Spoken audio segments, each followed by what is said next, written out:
We should have audio now. Hey everybody, do you hear us? Can you hear everything? You should Welcome make the game be back. The I Am Game.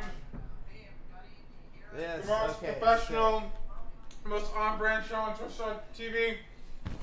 We're here. The most on-brand live streaming show. Holy fuck. Every single time we play a new game, we have to change everything, it seems.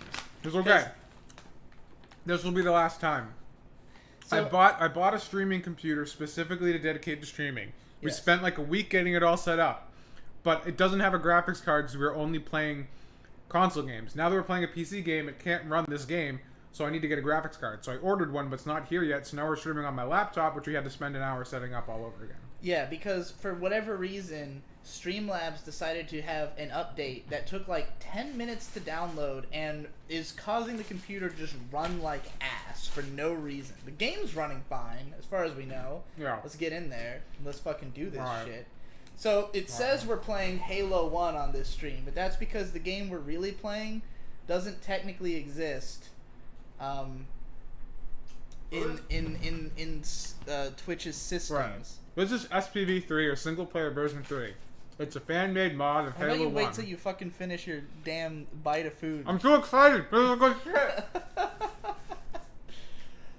Yeah, this is SPV3. It is a fan remake. Is it a remake or just like a mod? It's a mod. Okay. It's a mod of Halo 1 that gives it the graphics and the guns of Halo 2. Essentially. Tell me they kept the pistol from the original, though. Of course. Oh my god, thank you. I was like, there's no way they would have not, right? Like, nobody would be so persnickety about It's having the just first. the guns Well, from here's the Halo thing. 2. They took the guns from Halo 2 and 3 and added them on top of the guns from Halo 1. Oh, so the guns As from well as 3 the are enemies. good So as there are well. brutes. There are like all that cool Whoa. shit. I mean, did they like care for like how good is the level design? Did they fucking make sure they put everything in its right place? So what they've done is they didn't replace the cutscenes. no. So what happens here is that all the geometry is almost identical, but they've updated the textures to make it look better. And then they didn't replace the level geometry; they just added more to it. So the levels are now bigger, and there's more stuff that goes on. Like there's a whole section where you're just going through the ship, and like the storage compartments and shit that wasn't in the original game. So there's just more to all the levels now. Is this better than the remake they made for X-Bone? I'm going to say yes before we've even played it for several reasons. One, the remake sucks. Two, this has all the guns from Halo 2 in it. Yo, Digi, get closer to Mike. Get closer to the mic. I'm right up on this fucker. Test. It looks like I'm fucking loud. I've got it at max volume. If this mic was a dick, we'd be sucking it at this point. Okay, like I listened back to some sections of our streams, and sometimes it seems to me like we're pretty loud, like especially on the last one we did on the Mega Man one, because you were in the middle, so you were like fucking right up on it and like just constantly clipping it. But you know, nobody's as persnickety about audio quality as I am. I don't think so. Yeah. Anyway. What about the AR? AR is in this game. And the DMR is in it as well. Hey guys, remember when Halo was good? I do, so I'm playing this. Yes, this is taking us back. I mean, it sounds like this is a combination of all the... Because, like, Halo 1 arguably had the best maps. Halo 2 has... Online and dual wielding... And I mean... Like, the SMG from Halo 2 is in this. Like, the starting pistol in Halo 1 is the biggest thing missing from Halo 2. Hang 'em high, pistols only. Best way to play Halo 1. Yeah. Do we have to watch this whole fucking thing? I don't think so. Is it just because you're eating fucking beef jerky that you don't want I'm to really get fucking started? hungry, man. We were setting up for a while. You may notice that our setup looks different because I rearranged the entire room. I guess we have to watch this. Don't let me skip it. Everything fucking smells like your jerky. The whole fucking atmosphere. I guess because I'm downwind of you as far as the... It's true, the air is now blowing in your direction. Yeah. If I rip one, you're in trouble. Oh, boy. Mark's at the far tail end of that, so he'll get the real blow. Yeah. Mark the demi boy. So yeah, I spent the afternoon rearranging this room, and then like, we had like 30 minutes to spare before the stream, where I was like, all right, time to set up the stream. Oh yeah, everything has to be redone. I don't know if we've got the correctly working alert or chat box. I don't see a chat box on screen. Well, so the chat box is definitely fucked up. There we go. Oh yeah, why do we have no game audio?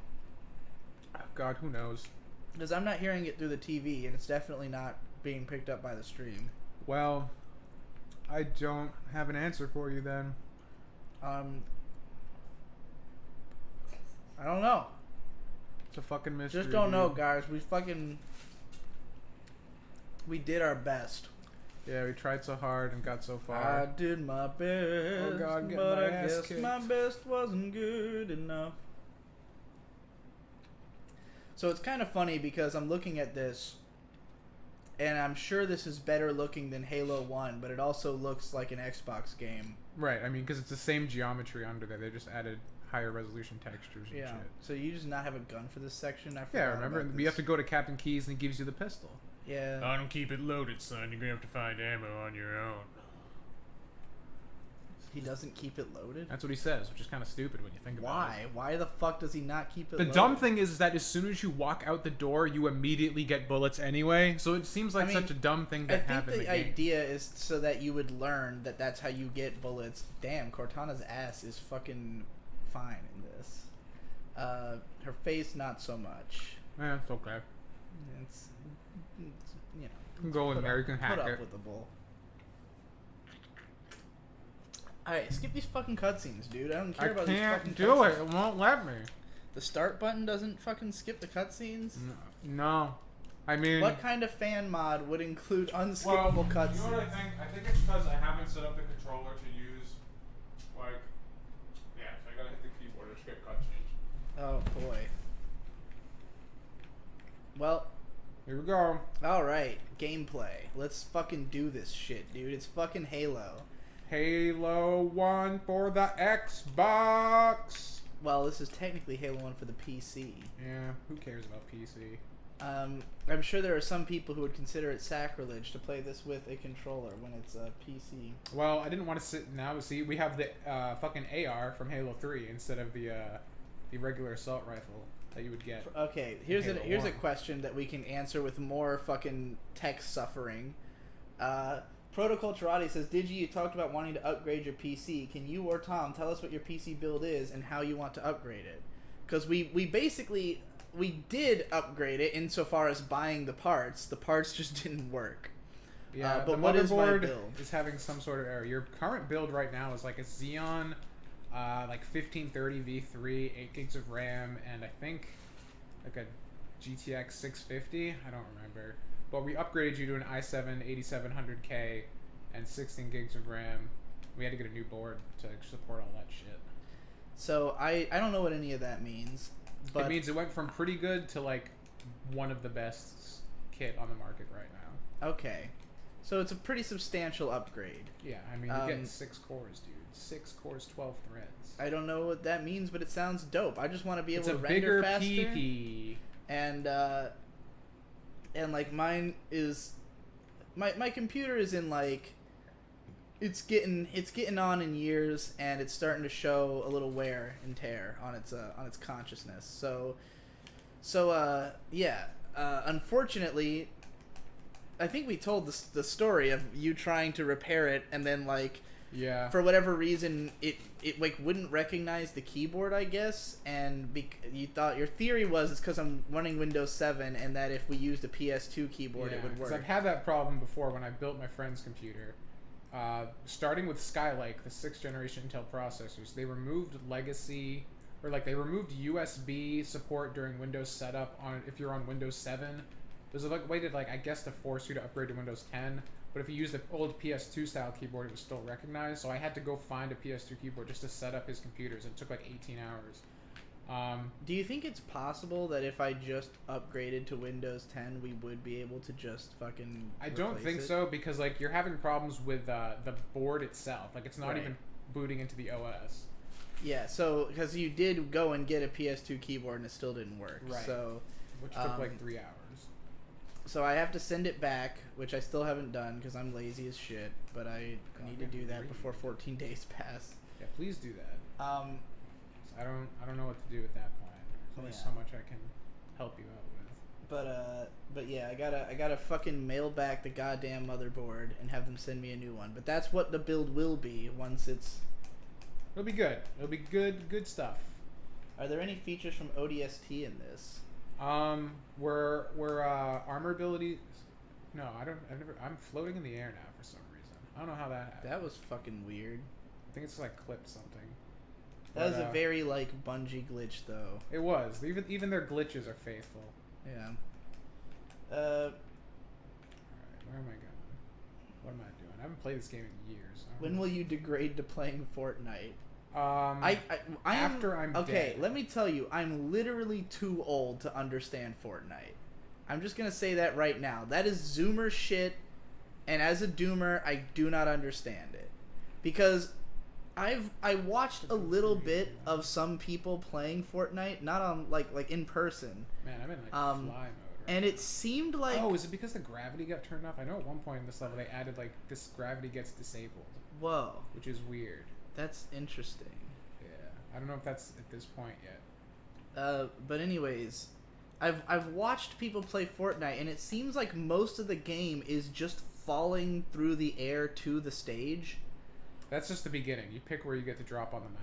Yeah, but like doesn't it happen again when you die or something? Like well, as soon as you die, you have to start a new game because it's a battle royale. So there's 100 people in the map at the same time. So it seems like you spend like a minute and a half falling from the sky. It's only like 30 and seconds. then you get killed instantly, and then you have to do it again. That is the majority of the game when you start. Yes.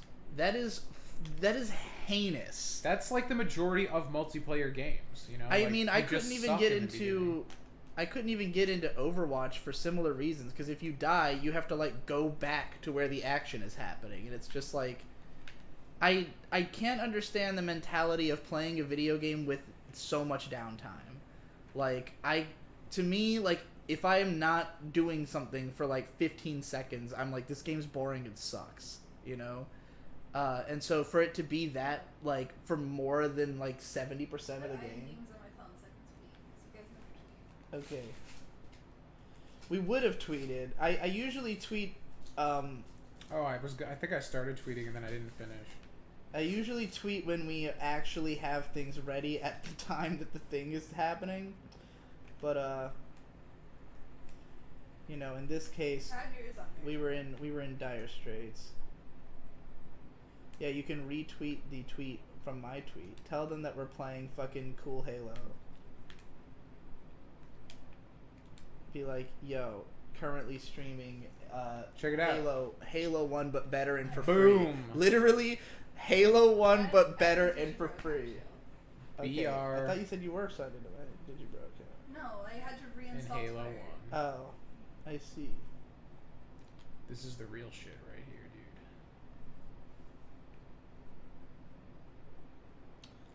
This game is kind of difficult to play without audio cues, though, as we've run into in the past. I mean, there's some brutes. There's a brute in Halo 1. It's possible that there is a way to turn on the audio cues. I'm sure there is. I'm sure. Have yet to investigate such things. I got the brute plasma rifle in Halo 1 now. The brute shot. There we go. I'm currently getting shot with. Okay. TV Tossin says it's only like that for 70% of the game if you're not good. I mean, that means that you would have to spend the time getting good. Right, because everyone's not good by default. Right, you don't just start off good. And, like, I can't imagine playing enough of the game in that state to get good at it. Like, it doesn't look like a fun game. It looks like ass. The gunplay feels pretty bad, in my opinion, because I have played a little bit of it. One of my friends is pretty big in it. I don't really know why. I think it's just because Halo's dead. He doesn't know what to do with his life anymore because he was a big Halo boy forever. Where's the Ion Games Discord? It's right there on the page, dude. Scroll down. It's I right added it. there. I made it. It's pretty poppin'. People seem to enjoy it. Yeah. a bunch of people have requests for me already. Steve was inspired to make a Mega Man video based on our stream, and he's like, I don't know if I can upload it before you because I'm gonna say all the same things. I'm like, I don't fucking care. Oh, why did he do that if he was gonna say the same things? I don't know. He was inspired, man. Well, We're inspiring. I need to hurry up and get ours out. I was gonna, I wrote the Mega Man video's written. Tom voiced it. I have not yet edited the audio, and I was going to like record myself playing the game to get all the footage I needed, but instead I rearranged the entire house. I literally was like May was like, I'm gonna grind in Pokemon Coliseum because our plan was record a Pokemon Coliseum Let's Play and then do I Am Games. Somehow this became I need to grind in Pokemon Coliseum, and I said, okay, well I'll go do Mega Man. But it turns out that grinding in Pokemon Coliseum is like an hours draining nightmare, and I rearranged the house instead of taking Mega Man footage. So that's what the day became. And then we spent 40 minutes trying to make the fucking stream work. Did somebody say fork knife? Alright. Is this tweet good enough? We're streaming good Halo, good in here, and B games. Indeed. Good Halo. Put it. Make the good capital, like the G, like good Halo. Alright. Like Halo a title. good. Yeah, Halo good. Someone asks, do all these new weapons and shit destroy the balance of the game? That's what I was wondering. Like, No, I mean, how did they rebalance it exactly? I mean, they've in addition to adding all the weapons, they've added all the enemies that were in the games with these weapons as well. So the challenge is adjusted to suit those kind of encounters, like, because all the variables. I'm just curious. Like I would assume that the people who designed Halo are geniuses of level and game design. Until they were bought by Activision. Do I trust the fans to have been able to, completely mod it and still be good? I mean, what do you think? Can you confirm? Is it I like good? it. Have you beaten this all the way through before? I've not played it all the way through. But you have played it, so it's not like this is your first exposure or anything. Correct. I don't know why I keep going around in circles. I'm an idiot right now. I forget where to go. Because like I said, a lot of the geometry is different now. They've added some sections. Max DLEX says, weird. When I changed my motherboard, I also had the issue of not recognizing USB, but then just installed 10 and no longer had issues, but this sounds worse. Yeah, because we're not even getting to post. Like, where nothing's booting, nothing's... It says that the CMOS needs to be reset, which I was like, oh, that's fine, but you can't. It doesn't accept keyboard input to hit F2 to go to reset the CMOS. And the only thing I haven't done is tried to like put a jumper on the board to reset the CMOS, but that seems like it wouldn't matter because it's already reset and needs to be set again. So like, I just figured the board was dead, so I told Digi to RMA it and just try again. Okay, so there's brutes now. Hell yeah. Yeah. You can got also him fucking good though with that fucking sticky grenade. You can also get like because we don't have any sound, I'm just imagining that they make the same sound as the Boomas from Phantasy Star Online, like. Yeah, they do. Confirmed. Fully Cluey progresses. What is the situation? I assume you mean in regards to my video. I posted about it on Twitter. That Production IG worldwide blocked the video. I contested that. They denied my contestation. So I then appealed that, and they rejected that appeal. And what it says is you can either return the video to the state of just being blocked and you'll be able to keep it, or you can wait till October 11th and then they'll give you a strike, and then once you have the strike, you can counter notify the strike. And I was like, just give me the fucking strike, because I always win those. I've never lost a strike counter notification. It's basically just, they've made it so they can go through as much hemming and hawing as humanly imaginable before they give you your fucking video back. Right. Because now you just have to really fight for it instead of just kind of fighting for it like you could do, Oh god, I went back pretty far. I.e., completely killing dead the momentum the video had and making me lose all the money I was going to make. If we make no money, you won't either. Right. Very typical abuse of copyright system by corporations. Yeah. Hallway, not the best place to pick a fight in a cover-based shooter. All multiplayer FPS shooters suck and everyone dies to one hit. It's not fun and it's gay and it sucks. They need to go back to Halo. Halo was the most fun multiplayer FPS. Because you didn't die in one hit. It was like, circle strafe to victory. I don't know, I liked Quake 3 a lot. That was pretty fun. Protocol Karate says, thanks for the answer. Yeah, the CPU is top notch, but I think there's an argument to be made that a Ryzen CPU might be better for content creators, but don't mind me, I don't know shit. There definitely is an argument for that. But, you're already an Intel boy anyways. I would not know the difference. Well, we would have had to have bought a lot more things to get you I see. to AMD. So I just figured, fuck it. We'll just stay Intel. Oh, what the fuck? This gravity thing is really weird, and I don't think it's supposed to be like that yet. Didn't you literally do what you're describing in Dark Souls? The entire death, traveling, and bonfire shit seems to be exactly what you're describing, Digibro. What is he talking about? I don't know what he was... Of having to constantly redo the same thing to get good enough to a state where you don't need to do it anymore, like in Fortnite. Oh, yeah, but 75% of the game isn't falling from the fucking sky in Dark Souls. Like... You respawn instantly, and then you're fighting guys again, and it's always fun, in my opinion. Tom obviously doesn't think the game is fun for some reason, but to me, Dark Souls is a game about taking a gigantic sword and smacking a guy with it and watching his whole health meter go down in 1 second, and it's the funniest thing, and it's so satisfying.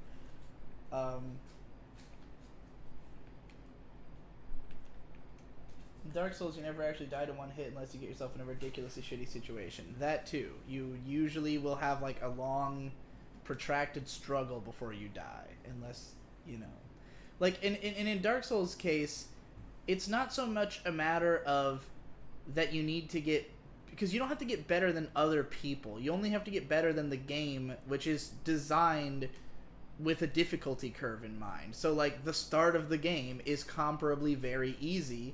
And it is designed in such a way that you won't get frustrated trying to learn the game. Whereas when you play a multiplayer shooter, you are always going to be dropped in with people who, could be vastly more skilled than you. There's no... I mean, they try to program difficulty curves into those games by, like, having rank systems, but it's like, there's so many ways to game that. Like, lots of people will just fucking... make themselves a low-ranked player, like start a new account just so they could fuck with people and stuff. So Ben Satan has raided the chat. Good. I found out what that means is that he takes all his guys and just sends them over here when his thing is done. That's what a raid is. Yeah, and also So Gibbons it's here. beautiful. Hey, what is up? I Hell need to yeah, catch up dude. to I need to just catch up in chat. I always try to fucking take my time and read everything. Oh god, there's howling everywhere. Yeah. Oh, here we go.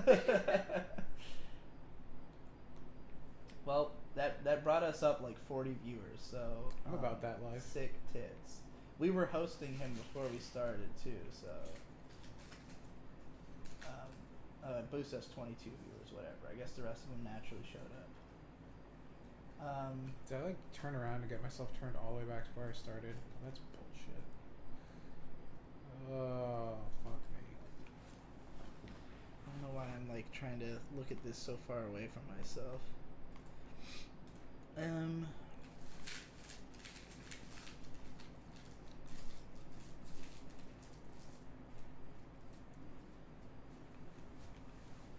How is the search for new internet communities going, Digitom? We didn't find any. We just built our own. So the I Am Games Discord is, I guess, I haven't read any of it yet. There's lots of suggestions. Apparently the link is I've read- expired. Oh shit! What? I That's- made the link to be permanent. It should never expire. Well, I'll go fix it. I think I can do that. You can. You have mod powers. Yeah, but I also don't know if I can use the are you logged into Discord on this computer? Yeah, should be. Okay, Discord's updating. Everything's always updating constantly. It's very annoying. It's like a lot of updates. It probably hasn't been opened in a while. I legitimately don't understand. Well, I mean, you've used that computer for whatever since I got here, pretty much. All I've used it for is streaming, though. Right. I have not. I almost don't even open this because it takes me so long to get through the stupid fucking passcode screen and the startup that I just I'll take it with me to go take a dump, and then I'll just like get past the startup screen, Yeah, try you're to sign definitely in, buying it now. try to open GDocs, and then realize that GDocs fucking I'm not signed in, and that I have to do two-factor authentication, and then quit. Until today, when I finally just got past that, because it literally happened like 6 times where I realized I was not signed into GDocs on this computer, and then fucking didn't have my phone on me to two-factor. I need to get out of Google's entire infrastructure. I'm trying. I'm using Firefox now, and it's been great. I've got a fucking Is the Order a Rabbit skin, and it's cute. Alright, let me get this fucking Discord shit. Somebody asked you, what do you think of Pedra's new Goblin Slayer video? I don't watch Pedro's videos. I have not watched a Pedro video in a very long time. Expire never. Maximum number of users, no limit. I'm glad you're doing Generate exactly new what I did. So I can't wait for it to expire Copy. again. Your invite link will never expire. That's what it said. I read it. I double read it. I made sure. I was like, there's no reason we won't ever... people who are watching right now can probably see this is all new level. Like, this isn't part of, like, the original level. It's all new shit. We're going deeper into the ship. Things are happening now. Okay. Fuck you. Fix this fucking link. I've been working on the rear. Maybe you want to read me some chat while I fix this? I don't know why I said baby to Mark. I don't know why I would call Mark. It's because you're gay. I am gay for Mark. That's the truth. Putting the gay in games. Gibbon says Halo has the best skybox of all time, but besides that, I know nothing really. It does have some beautiful skyboxes. Joss Duffney 17 says, I don't know if I like Goblin Slayer yet, and I watched the first episode. Goblin Slayer is fucking awful. Okay, let me go off for a second. Goblin Slayer, I sampled. I was gonna watch the first. What is happening? What is all this? It's like a little data log thing. There's like a little secret you can Data find. logs? What the fuck? Yeah. In Halo? What do they say? Does it tell you stuff about like the books or something? I don't know. Maybe I never read them. Because I don't care. Okay, so when I was making the SAO meme video, there's a part where Kirito and this other little boy are like wrestling in the grass. I ended up setting it to the audio from Real Brother Relationship, the Mega Man parody video. You know this one, right? Which one? It's the one where it looks like Mega Man and Proto Man are fucking. I've never seen it. I gotta show it to you. It's from the same guy who made Fingers Around My Dick. It's a classic, and I took the audio from that and used it in this clip, and it's hilarious. But I had heard that there was rape in Goblin Slayer, so I was like, let me go watch that and see if it's funny and if I can incorporate it somehow. So we tried to watch it, and just immediately I was so off-put about everything about it. Like, the audio was dick, the visuals were dick, the setting was dick, and then, like, I skipped in, and, like, it's just edgelord garbage. Like, it's just a bunch of characters, like these goblins show up, and everyone's immediately, like, flipping the fuck out, like, faces of death, terrified, like, oh, goblins, oh! And it's like such a just easy out to make something edgy, to just have all the characters like faces contorting, like, oh my god, I'm gonna get fucking killed by goblins, and then like, but the way the scene plays out, it looks like they're just not even doing anything. Like, they're not even trying to defend themselves. They're just getting fucking demolished by these little fucking goblins. And of course the one girl gets raped, and it's awful. It's really awful and tasteless and disgusting, and I hated every second of it. And I was like, the rape wasn't even good. You didn't think so? I did not think that was a good rape. Oh god.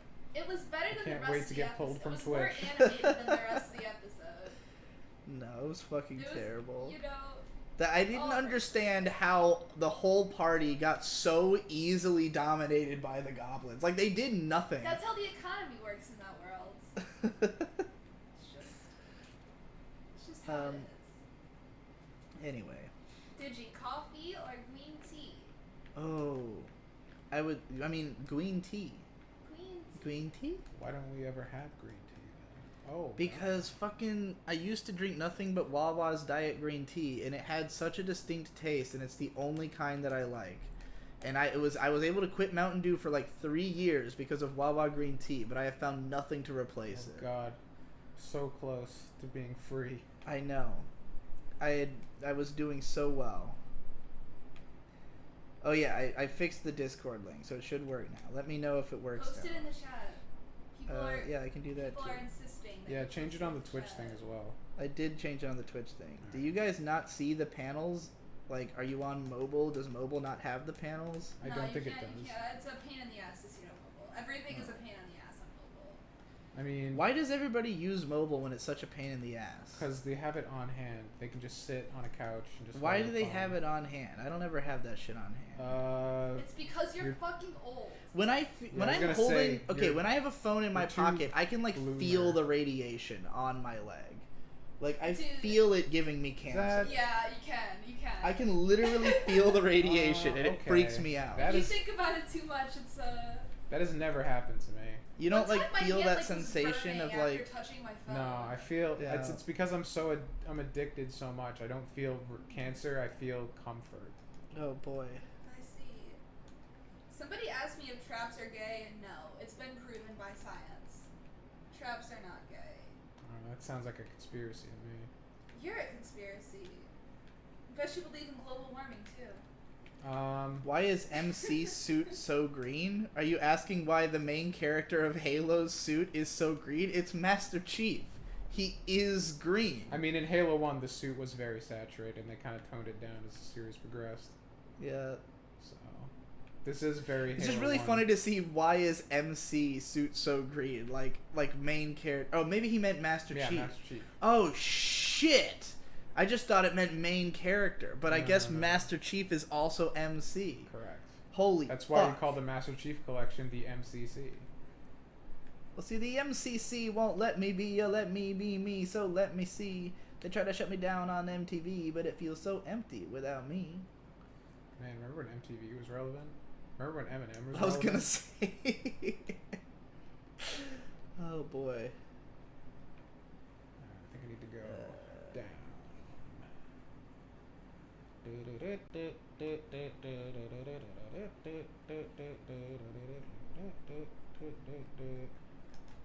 Oh my god, things are happening!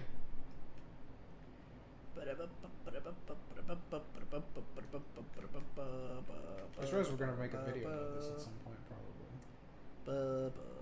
I don't even know what I would say about this game. It's I just mean, like, we just gotta it's good. comment on like what they did, like what the changes are, and whether they make the game better.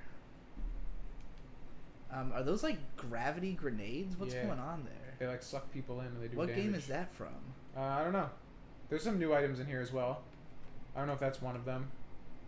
There's also a, like, you know, you can get like health power-ups and like overshields. There's also one that like slows down time for 30 seconds, so you have like, it's called like a reflex booster. Okay, I watch on mobile because it's night where I live, and this is better than ASMR. What does it being night have to do with watching on mobile? If you're like lie down and you're getting ready to go to bed, Just, do you not have a laptop? Maybe not. you know?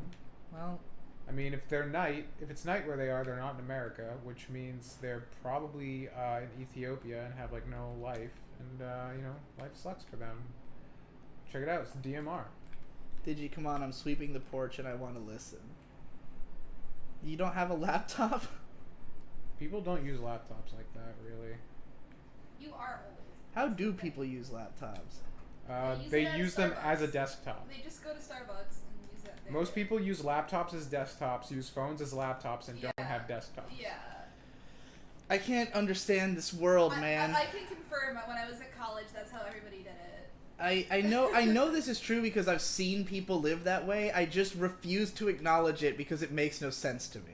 It's like I have a desktop Pretty boomer of that you. I use for like 90% of everything. No, 99% of everything. That's true. And then I use laptops to just like, if I happen to be not at the desktop, here's a computer, you know? Like, and like a mobile device is just a frustrating version of that. It's like I could have a laptop that is functionally identical to a computer, or I can have a phone where everything's a pain in the ass and there's no keyboard or mouse. Like, and sites are not optimized for it 90% of the time. Oh god. Whoa, hunters in Halo 1! I mean, there were hunters in Halo 1 as well. Just not here. Because this is a whole new part of it. Were there hunters in Halo 1? Yeah. Are you sure? 100%. I've played Halo 1 more times than I care to count. Did not know that. When do they show up? Like, really The first late? time they show is when Is this still the first level? Like, Yeah, this this is is all definitely new. completely, like, where did they pull this out of? They just make this? This is all new geometry, yeah. They just made new shit. Well, damn. So, one of the things I do have a problem with this game is that I think some of the levels go on too long because of this. I mean, like... And the only reason I feel that way, I think, is because I've played the original game. I want to get to the next part. Right. And I'm just saying, if this was like how it always was, I don't think it would be a problem. The thing about Halo is that it's like, what, 9 levels, and they're all long as shit. But They're the idea is that you could beat... Like, every time I ever played through Halo 1 or 2, I did it in one sitting. It was just like me and a friend powered through the whole game. Alright, this is going to be difficult to do without sound. So, like... Why? Do they have, like, a sound indicator? Yeah, you can hear when the shot's about to go off. I see. How much does this game cost? Nothing, my dude. I mean, do you need to own Halo to play this? Do, but you can, like, because the way Halo 1 works is that any CD key works an infinite amount of times. Like, someone went onto the, like, depreciated Halo 1 thing and was like, here's my key, everybody can use it, have fun. So, like, everyone in the world owns Halo 1 now. So, yeah, Halo 1 you can easily get for free, and this is a mod for Halo 1 that is also free. Right. So, like, the way this works is that it comes with Halo 1 somehow. Like, I didn't have to go download that game. It just is installed. Okay. So you install this, it says, like, please run Halo 1 and set up a profile and shit. And so you have to put a CD key in for that after you install that. And then it just keeps going with installing this mod on top of it. So you can play classic Halo 1 as well. Like, we could just play the regular one and compare and contrast, like, really easily, because they both work. Just literally Google SPV3 how do I get, and you'll probably they're find on Reddit. instructions. That's where you get it. You get it from their pinned post on Reddit. I don't want to like give too clear directions because I don't want to it's a tricky situation with this because I want to make a video about it because it's cool and we can talk about it, but I also don't want to draw too much attention and risk them getting a fucking cease and desist. I mean, this mod's been around for years. Like, this is SPV version 3. They've had SPV version 1 and 2 as well. Oh, jeez. So I didn't even know that. They've been cranking it out for a long time now. So I don't think Microsoft gives too much of a fuck. They're not Nintendo. TBH, who even wants to watch YouTube anymore? All the creators I like are inactive as fuck. I know, right? Yeah, I've YouTube made a video fucking blows these days, dude. We all need to get on DAT. Remember how a couple days ago, dude, we were talking about DAT, and we were like, I wonder how you keep your site going if they turned it off. The Beaker Browser guys made a new thing called hash, and, like, it keeps your site up even if you turn your computer off. So they fixed it. It's already fixed. That's beautiful. I'm really sad because YouTube is clearly a sinking ship. I should even say it's a sunken ship. Like, YouTube is basically dead, but it's still, like, necessary just because it's the only thing that is like there's no incentive to go elsewhere. That's why I want to create the incentive. I want to be a part of that shifting tide. We want to do that, but it's just like, I just feel like I want to make a website for my Izumi games. I feel like creators are too. Here's my concern. I feel like you and I have, like, a really bold idea of where everything could go, and we're the only fucking people who are talking about it and doing it, or even pretending that we're going to do it. I mean, I've said this a few times, but, like, I don't care about bringing the masses with me. I care about bringing enough people.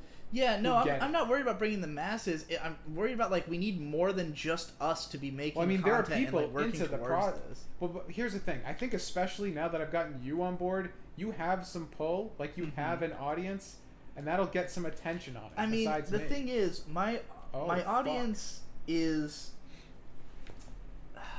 retarded? They're not retarded. It's that, like, they very much are of the mindset of, like, if you want me to go somewhere else, you better prove that there's a reason. Like, when you and I got on IGTV, like, I was using it. Pulling teeth. But in fairness, it was pretty I mean, it was just like It was not a great experience. There was a type of content that made the most sense to go on that platform, and like, so I was using it for that. But the way that people were consuming content was like not good for it. It's like it was good for from a creator side standpoint of like, oh, this theoretically is the perfect platform to put this type of video that I wouldn't do otherwise. But, like, from a viewer end experience, it was like, this platform sucks to watch anything on. And, like, I don't want to have to download a new app, you know, just to watch your videos. Right, unless they already had Instagram, I suppose. And I think the only ways that it would have worked is either, A, if there had been way more people doing it who were in this sphere. I am stunned and really disappointed in the creative community in general that people didn't rush that en masse. Everyone's been bitching. We need a YouTube competitor. Instagram comes out and fills the void. Yeah. And nobody fucking does shit. You're all a bunch of fucking lying cunts.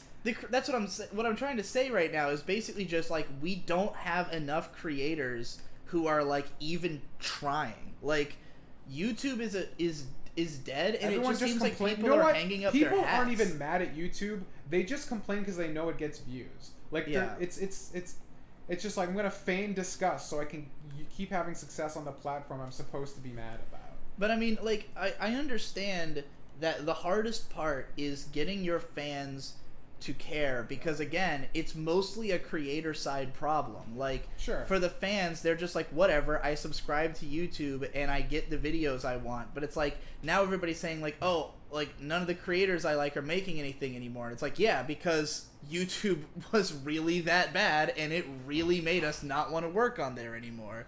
But it's like, how do we convince people that there's a reason for them to come to another platform other than just straight up cutting off the flow and being like, you have to come over here to see my shit, and then you're going to lose a lot of your audience in the process. You gotta make something new that takes advantage of this platform, and that's how you do it. You know? Yeah, and the biggest problem with IGTV is that it is unusable on desktop. Like, they just didn't even plan it to be a desktop boomer problem. I mean, I thought... That's the thing, like, when I got onto it, I was like, fuck it, I'm gonna start carrying around my phone with me, I'm gonna be a mobile guy, I'm gonna do that life, but, like, my audience was, like, not at all interested. Like, most of my guys were, like, posting the links on Discord and, like, watching it on the shitty fucking desktop version, where you literally can't even click away from the video or it will restart. And they were like, this app sucks, why are you making us do this? And I was like, well, you're supposed to use it on mobile. And they're like, I don't really use mobile. And I was like, well... You got a boomer audience, I guess. They're doomers. Doomers are not mobile kids. That's iGen shit, alright? You know, it's interesting. You're just an early adopter. I am. Well, here's the thing. Like, ever since I was a little kid, and I think I've told this story a couple times, I wanted smartphones to exist before I even knew that they were, because I was the kid back in the day who like bought PDAs and tried to like get games and stuff on them and do stuff, and always wanted my Game Boy to do more than just play games. Like, I wanted that.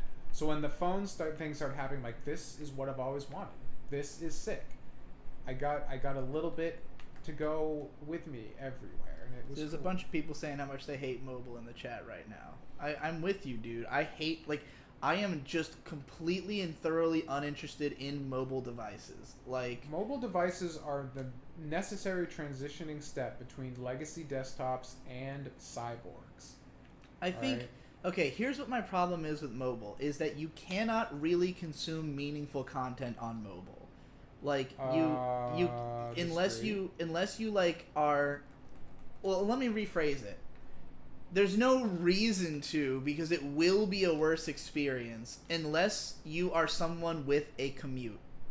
Like, that's the only way I can, like, okay, for instance, let's say you wanted to watch, if you wanted to watch like a 22-minute episode of a show, like, you can watch it on mobile, but first of all, the audio is going to be dog shit unless you plug in headphones.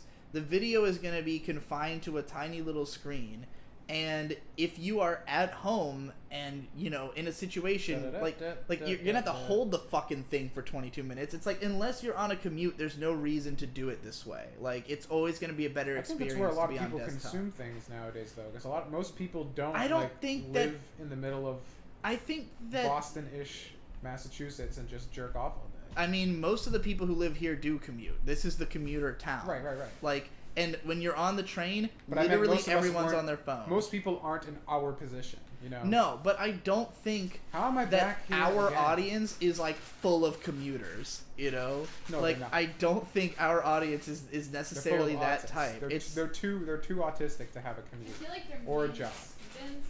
I know my audience is mainly students and artists. Like students and aspiring artists. Did I just stick myself? And like in a the lot of grenade? those artists are just poor. They do not have mobile devices because they do not have money, you know? Really? I mean, Or if they do, they have an What do you old mean? one. Everybody has a mobile device. Yeah, but I'm especially talking if about they're like students. I'm talking about an up to date. No, I'm not talking about the students. I'm talking about the artists. I said they're either Oh. students or artists, and the artists are I poor. mean, phones are getting way more expensive, and it is gay. Like, Yeah, like the new iPhone, the top end one is $1,500.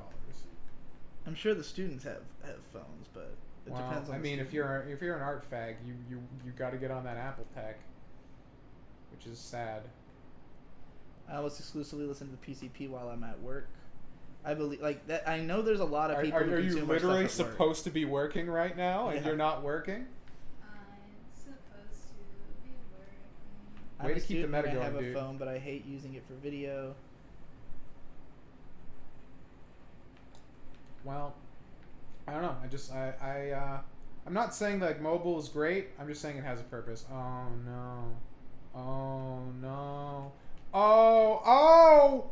Oh no!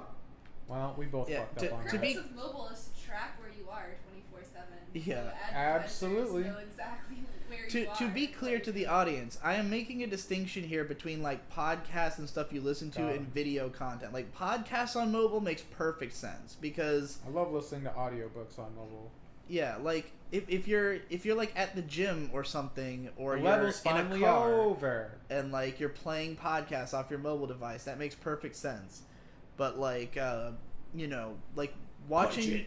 if you're watching video on the thing, then the only way that makes sense is if you are on, and when I say commute, I don't mean a drive. I mean if you're on like a train, like because you can't watch video and drive at the same time. Here. So if you're at home and you're watching video, why would you not use either a laptop or desktop as opposed to mobile? And I think I think a lot of people feel that way because again, when I did the IGTV vlogs, like the overwhelming response I got was like, I don't use mobile. Why are you making me do this? The desktop interface is garbage for IGTV because they just didn't even consider it. Like, I don't think they planned for it to exist Well, at all since it was vertical video in the first place. Instagram itself is not even functional on desktop. Because Yeah, the whole, that's true. The whole company is mobile focused. There's also a lot of people who were like, I hate Instagram because it's owned by Facebook, and like, Fair. I couldn't argue with that because I had forgotten that. I hate the internet since owned by Hitler. Yeah. He ran away to South America, invented the internet. On the subject of PCP, the new intro is horrible and doesn't fit the podcast in any way. Y'all tripping using that metal shit. I literally had forgotten it had a metal part until I heard it on the video. Like, the only reason we all liked it so much was because of the gimmick of the husband comes home and the wife's like, I'm watching PCP. And even that was way funnier because of the art that the guy had included on SoundCloud. Yeah. And I think that because we all saw that art and heard that clip, we thought it was hilarious and great. And then in practice, it's just like immediately gets old, and the metal stuff It was a does hilarious not fit at joke all. that doesn't really work as an intro. No, and I think, I mean, personally, I think the entire conceit of having an intro on the podcast is retarded, and I was not a part of any of the meetings that planned the stuff that we did with regards to it. That's why you got to be a part of it, so you Go can to the get the shit meetings. stopped. I think I just before it don't starts. agree with the conceit of even having meetings to decide these things. Like, it You doesn't. just gotta go to the meeting and then just make a PowerPoint and send it to them and be like, we can't have meetings It's just anymore. the problem is with the PCP that the only way that simultaneously, like, everything has to be like a diplomatic procedure with like lots of Well, that's checks just and a Nate balances. thing. That's a Nate thing. But at the same time, well, it's like this is what I've learned, dude. Nate will be like, okay, well, if you want this thing done, then just go ahead and Right. do it. And it's like, well, I would, but then, like, is everyone gonna be okay with that if I just do you the just thing? gotta do it. Like that's what I did with voicemails. I was talking for a while, like we should get a voicemail thing set up, and then everyone's like, yeah, that's a good idea. I guess we'll figure it out eventually. But I just said, fuck it, I'm just gonna do it. So I just set it up and I said, here you go, and that's how the voicemail started, and everybody loves it. And You're I mean, welcome. and part of the problem is that like nobody's ever on the same page about like what needs to be changed or why. Like, so I think the PCP needs to be a shoot first, ask questions later endeavor. It's kind of how I've approached everything at this point. That's how the few changes that I've made have all been like that. They were very much like a coup, you know. You guys like, can't enjoy the 60 FPS this game plays at, but it's Halo 1 at 60 FPS, which is fucking great. Like we're streaming it. The titles of videos, like originally every episode was Procrastinators Podcast, episode whatever, and then the subject matter. And I was like, we need to flip it so that the subject matter comes first. Yeah. And like I had been making this argument for a while, but nobody was doing it. So finally, when I took when I started getting episodes that I was editing, I would just do it that way. I just changed the way it was done. And then, like, once I had done a few of those, I went back through and changed a bunch of the other ones, and that just became how the titles were. And then, like, I guess everybody just kind of thought, oh, that's a thing we're doing now. And so it became a thing everybody did, even though it was literally just, I just went and did it without asking. Because I had been insisting for a while that we needed to do that because nobody... that the individual title of the episode doesn't even show up in the title on Right. a sidebar unless you do it that way.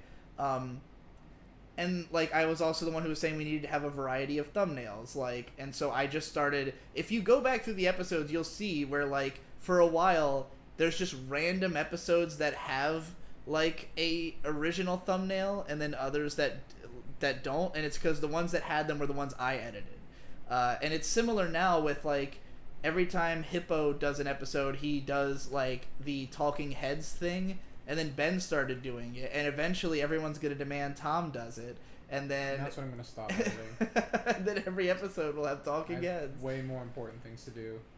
It's just really funny that, like, the whole podcast is always just people, like, tugging the boat in their direction, you know, and, like... I mean, it's my own fault. I was the one who's like, oh, I can do these easy things, so I'll just add them, and then that, like, set the bar higher, and then people had to go higher. I'm like, no, just stop it where I was at. It's fine. Yeah. But whatever. Yeah, I just find it weird because like the consensus up until Gibbs started doing the talking heads thing was that this is an audio show and we should not be focusing on visuals at all. And then he does that, and now it's like, oh, we gotta add tons more visuals. I'm like, oh god, everyone's dumb. You're all distracted by flashing lights, even though they look really cool. Also, totally unrelated and Hippo says we tell you what the meeting was about, but you never read that either because it's long. First of all, okay, the reason I don't go to the meetings is that they are long as fuck every time, and yet nothing happens. As of late. Like every meeting I ever went to ended up being like 50 minutes long to like establish something that could have been done in a sentence. It'll be like someone suggests that we do this thing, and then somehow everybody talks about it for 10 minutes to come to the conclusion that indeed we should do that thing. And I'm just like, why did this need to be discussed? We all agreed immediately it was a good idea, but then we all like talk about why it's a good idea. And it's like, no, just do the thing. If it's a good idea and we all agree, let's just do it.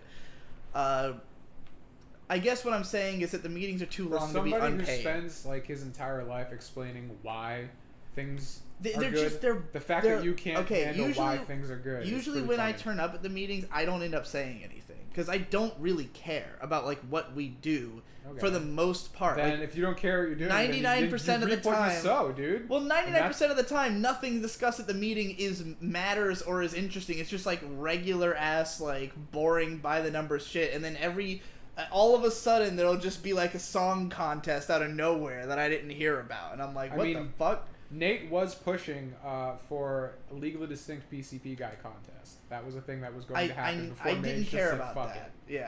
Yeah. We do have a new PCP guy. Don't know if it'll ever be used, but it does exist. And I mean, like, I also don't want it to be like. Hippo says, well, as someone who goes to the meetings, you have a skewed understanding of what happens. A lot of the time, it takes a while because we disagree. It's true.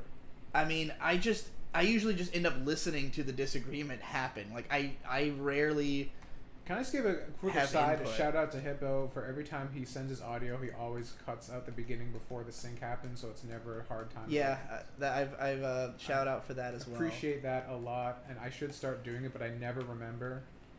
But every time you do it, it is much appreciated. It saves me. I think he A little probably headache. started the trend of everybody compressing their audio before they send it too. Yeah? Was he the first one to do I that? think so. Well, props, my dude. Digi doesn't like talking to his friends, confirmed. I don't like talking to anyone, confirmed. See, that's the thing. It's true. Like a lot of the We stuff. talk for maybe a half an hour a day. So I consider us And to. the I feel rest like of we the time, talk a we're lot. literally on opposite ends and opposite floors. We couldn't be further apart in this house 90% of the time if we tried. I feel like we talk as much as any two grown men should talk. I mean, I don't necessarily disagree. Like what else could we have to say to each other? Like I tell you fucking everything that goes on, you know? Plus mean, we do live streams for like if we 9 talked hours out of the week. If we talked more, I'd expect sex. Sometimes. it's just, Like, I mean, for me, it's just I don't know. I don't understand the appeal of talking to a variety of people as opposed to just one person, you know? we got. But like, I mean, I like talking to people. They have to be people that I know that I have something to talk about with. Small talk literally makes my brain small, I mean, like, and I don't like it. what do? I work, and I hang out with May. Shout out to May. She's off doing something right now. Yeah, she's probably grinding in Pokemon Coliseum still. Yeah. So She's so on like, that battle. Last time I talked to her, she was on trainer 43. you talking to May, Mark? Should I be worried? Oh, Yeah, you should. I mean, Mark is pretty hot. Yeah. I'd be worried. So like, I don't think there's nothing that I could want to talk about that I can't just talk about with May. Whoa, is that like the Gen 3 Warthog? Or wait, what is that one called? Is that the Jackal? Oh, the little tiny one? Yeah. I think it's like the mongoose or some shit. I forget what it's called. But yeah, you can just take that and go if you don't want to take these guys instead now. That's cool.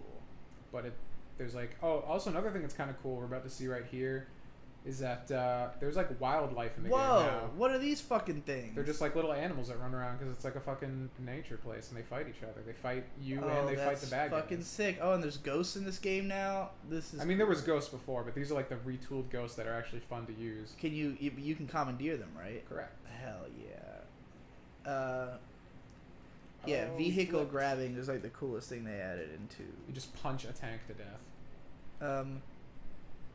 So yeah, like what I don't know what I could talk about that it wouldn't be most God, relevant you're on to my talk dick. about with my life partner, you know?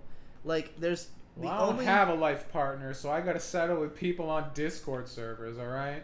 the only other things that I would like the reasons I talk to you or like PCP members that we all do he projects together. I gotta get the mongoose. You know, so it's like if you and I are talking about stuff, it's either like stuff that I know only like you know about tech, so I'm going to talk to you about tech if I have to talk about tech. You know about like games, so I'm going to talk about games. Like May doesn't know that much about games. Does You know Mark a lot anything about about games. games? Mark probably knows a few things about games. I know a few things about games. You know I don't what know. mean. I don't know what I'm trying to explain. I'm just trying to justify why I don't talk to anybody. I don't think you need. It's because women are a void, and if you spend I guess- time with one, all of your time goes.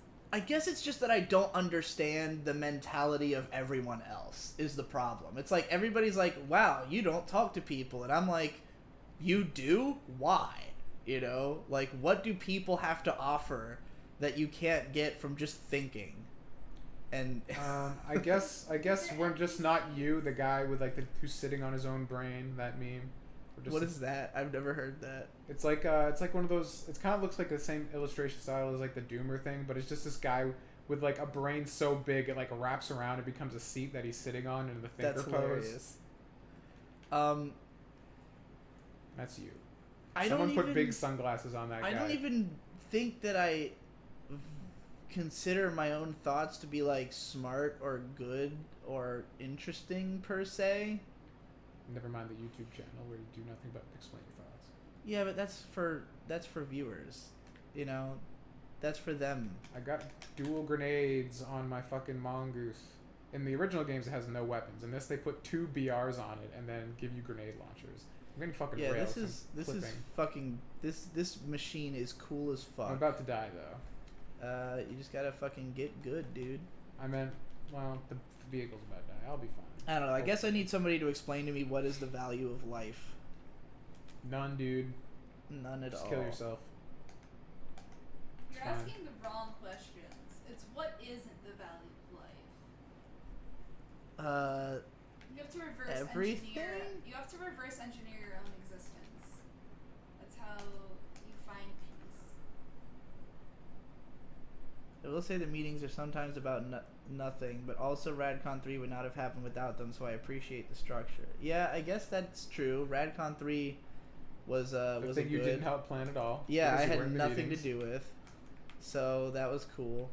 I mean, I feel I felt That's like fucking that was wrecking my shit. the rest of you paying me back for having organized the other ones, you know? Yeah. Damn. So If you want to put it that way, I suppose. that was how it felt to me. It was like, oh, finally, everybody else is doing something to make this happen. I mean, it would be weird if we planned Radcon 2 as like, all right, Digi, this is how we're going to use your house. You're going to have no say in it. We're just going to show up at your front door at some point, and everything will be great. It had, up until a point, it hadn't really felt like everybody else even cared about it conceptually as much as I did. That, like, the idea of both PCPHQ and Radcon seemed like you it just was... wanted to get out of BronyCon. That's why Radcon 2 was such a big deal to you. Even Radcon 1 was an attempt to get out of BronyCon. And yet now everybody wants to go back for some reason that I don't understand. Because we get to piss on its grave. It's going to be fun. I don't understand it. You don't want to look Dr. Wolf in the eye one more time. Just be like, you were here at the end, you fucking faggot. That's what's on my mind. Mic drop. Walk away. It'll be fun. I hope Anthony C goes there. I would like to shake that man's hand IRL. That's cool, Digi. What about the body rolls video, though? I have not yet recorded the body rolls video. That was the body rolls video. A video for my song Body Rolls. Oh. I thought you were talking like fat rolls or something. That's pretty gross. I don't want to watch that. Alright. There we go. Playing Halo 1. Turn on game audio. I mean, we have not yet... We haven't even investigated if that's possible. And I think we're both afraid of taking the time to investigate to realize it's not possible. Understand, we don't hear shit either. Yeah, it's not the whole not game our is just fault. muted. And it's not really clear why. Yeah, it could be any number of problems. But the idea of figuring it out is terrifying. Gibbon says, I want to be games. If I'm ever in Boston, I want to play Ape Escape 3. That would be fucking lit. Yes, please. Hell Make it happen. 1/4. The only bad thing right now is that because I don't have the Warthog, I have to walk this entire thing. Man, wasn't Digi more woke like a month or two ago? Woke to what exactly? What in what I just said indicated being less woke than they whatever just put a I was ghost before. here if you don't have the fucking vehicle. What a great Awesome. What a great Is this what game design of Ghost is this? Is 3 or something? Like, I think this is just a Halo 1 Ghost model with the higher resolution textures on it. Whoa. Because it looks totally different from Halo 2, where it was more like bright and shiny. Yeah. This more looks like an ancient, rustic fucking... I mean, we are in the dark, so... Yeah. Here we go. Shooting the laser. I'm a firing my laser.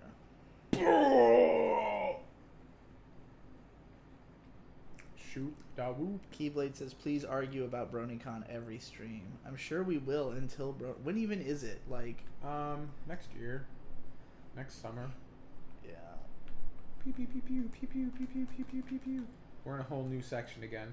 I think this was cool how they used this Whoa. transition to make a new level. Like, it seamlessly transitions. Oh, that's fucking lit, dude. So now we're in a whole new part of this place looks level that great. didn't exist. This place looks fucking awesome. You got to release some prisoners from a bunch of like capture points that they've laser cum. laser cum. Big laser cum. Those look like sperms. Like, don't tell me they don't. These things? The little, yeah, they look like little sperms. What kind of sperm does Digi have? Simon, didn't I answer you? Or, oh, somebody already pointed out that I did. Yeah. I mean, I didn't talk about Pedro's video about Goblin Slayer. I just talked about Goblin Slayer. I don't know what Pedro You said slayed because Goblin Slayer I do pretty not good. follow Pedro's videos. He probably was just like, this is a Shit. sexist anime because the girl gets raped. I and doubt it. there's goblins. And goblins are a sexist construction created Does Pedro by... talk about sexism? I think what the real thing Yeah. is that look, it's called Goblin Slayer, and people have called Trump a goblin. The goblins are clearly a reference for Trump and fascism. Makes And sense. fascism to me. and Trump, like any bad thing, the Is goblins Trump a they rape goblin? women. Yeah, they've called him that before. I see. It's one of the things. Like, what haven't they called Trump at this point, other than not that bad? Hippo says 2019 is the last BronyCon ever. I want to see the funny fucking bronies IRL before they all die. I heard that May wants But to why? go to BronyCon. The most exciting thing She to told me me. about this BronyCon thing ending Why? is that after the fact, okay, because the show is ending. That's why they're ending BronyCon. They're ending on a high note because They're they not, know. that's not why. It's because they fucking finally ran out their contract, I think it's they. which well, they I'm if sure the they show was still regretted going, intensely. why would they not keep the con going? It's because they Because know they fucking were losing members like by the. that's the whole point. It's gobs. on the downswing, and now it's just going to keep getting worse. So there's no point in continuing it. I mean, they fucked up because they like signed a 6-year contract to the fucking venue, and like I'm sure that they've been bleeding money the last several years because they made it too fucking big. I don't know. They do and- pretty good. Like, I mean, it was shrinking even in the time we were there years ago. I don't think it was it? Yes, they were using less and less of the venue itself, and that's why. Okay, the reason I don't understand why everyone wants to go to BronyCon is because the last time we went, it sucked. Like it was a bad experience in my mind, at least. The con sucked, but I had fun I being didn't- with my bros. I did not have fun at the last BronyCon that we went to because Look, the Kissimmee first wasn't day that bad. we literally spent like 6 hours trying to find chairs. Like all we wanted to do was sit around with our friends and there was nowhere to sit. So we walked around the con for like hours trying to figure out where we could sit and we couldn't sit anywhere. And then like eventually we just started hanging out in like people's hotel rooms and shit until it was time for like us to get shit faced and go on stage and do that whole thing, and that was fun. But then the next day we were just like miserably hungover, at least I was. That sounds like you're it was, doing at like, that point. I just remember being like, this is the worst excuse to hang out with my friends possible. Like, the only reason I came here was to hang out with the PCP, but I wasn't hanging out with the PCP. I was hanging out with you guys surrounded by about 80 other fucking people who I don't know, who are following us around, as well as being at this con that I don't care about for a show I haven't watched in years, and a bunch of fucking lame-ass pony celebrities who I don't give a fuck about, and it's boring and it sucks and there's nowhere to sit, and all the restaurants around BronyCon are overpriced and shitty. It's stressful because you have to travel and sleep in a room with 9 men and fucking. Dude, that sounds fun as fuck. It was fun the first time and then it got shit. Like, how many times can you do this before you're just like, wait, if I really want to hang out with my friends, I can just do it at my house. And like, when we did the first RadCon, the conceit was just, this is a BronyCon replacement. Like, we're gonna take all the money that you would have used to go to BronyCon and instead do this other thing. But then it was like, we want to do it more frequently, so let's do a Kickstarter so that we can afford to do it more often than once a year. And then it was like, let's do that again. And then now everybody's like, I want to go to BronyCon. And I'm like, wait, When if is you have the money to go to BronyCon, why aren't we putting that money into just doing RadCon 4 and not having to be beholden to an audience for it because we don't have to do a fucking Kickstarter. If everybody can afford to go to BronyCon, just come to a fucking place and let's hang out for once without the conceit of having to make 1,000 fucking videos in that time span. But and not have to do it at a fucking Baltimore Convention Center. Like, I don't get it. It makes no sense to me, and it's infuriating to me that everybody wants to go. It's because there's good memories there still. I don't have enough good memories of BronyCon. Then I didn't get laid at BronyCon like Ben and Jesse did, and I didn't, or probably you, fucking you, and you have way more friends in the Brony community other than just the PCP. That's true. Like, I don't. I only have the PCP guys, and I do not like getting followed around by a bunch of people. You know, like I'm sick of the whole e-celebrity life thing. Do you really think that if you went to BronyCon at this point, anyone would give a fuck about you? Unfortunately, yes. I doubt it. I think people would come just that they knew that we were going. Some people would, but they would not be bronies. Those people would helicopter around us the entire con. Because that would be the only reason they came, was because they knew we would be there. Okay, so are you just not going to go to any convention anymore? I don't really like conventions, to be honest. Like, I've done the scene enough that I'm like, eh. Like, the only reason I'd want to go to a few more is because May hasn't really gotten to go to conventions. And so I want her to be able to... Because it's fun the first few times. But, like, once you've seen what a con is, they're all the same. It's just like... Well, if you like that, then that's a good thing, I suppose. I guess. I mean, I think most people go to meet their online friends. But, like, all of my online friends I have in one Discord chat that's active every day. And I see them I mean, as someone who just argued about, like, I don't like talking to people or interacting with people, it makes complete sense that you don't want to go. Like, a convention is just all the worst things about life as far as you're concerned. I mean, they used to be a lot of fun back when they were new to me. Like, but like for me, a convention is about like the industry side of it. That like I get to see famous people who I care about and shit. You know. And yeah, most people just want to go see their friends. Like I said, I see my friends all the time. Like PCP members, I see them at the. What if the last BronyCon is a concentration camp? Just to like. That would be. Like Trump is setting it up. I don't want to go there. I don't want to die in the purification BronyCon. Like it was funny. Like I feel like at RadCon 3, someone had put it forth that like haven't seen each other in a while, and I feel like I see everyone in the PCP like all the time, because to me, a 3-month span. I seem to experience 3 months the way most people experience a week, like... That's terrifying. Your life is going like 12 times faster than normal. Yeah. I think that's why I'm able to be the human content machine, because from my perspective, it's like I haven't done anything, I don't know what the fuck I'm saying.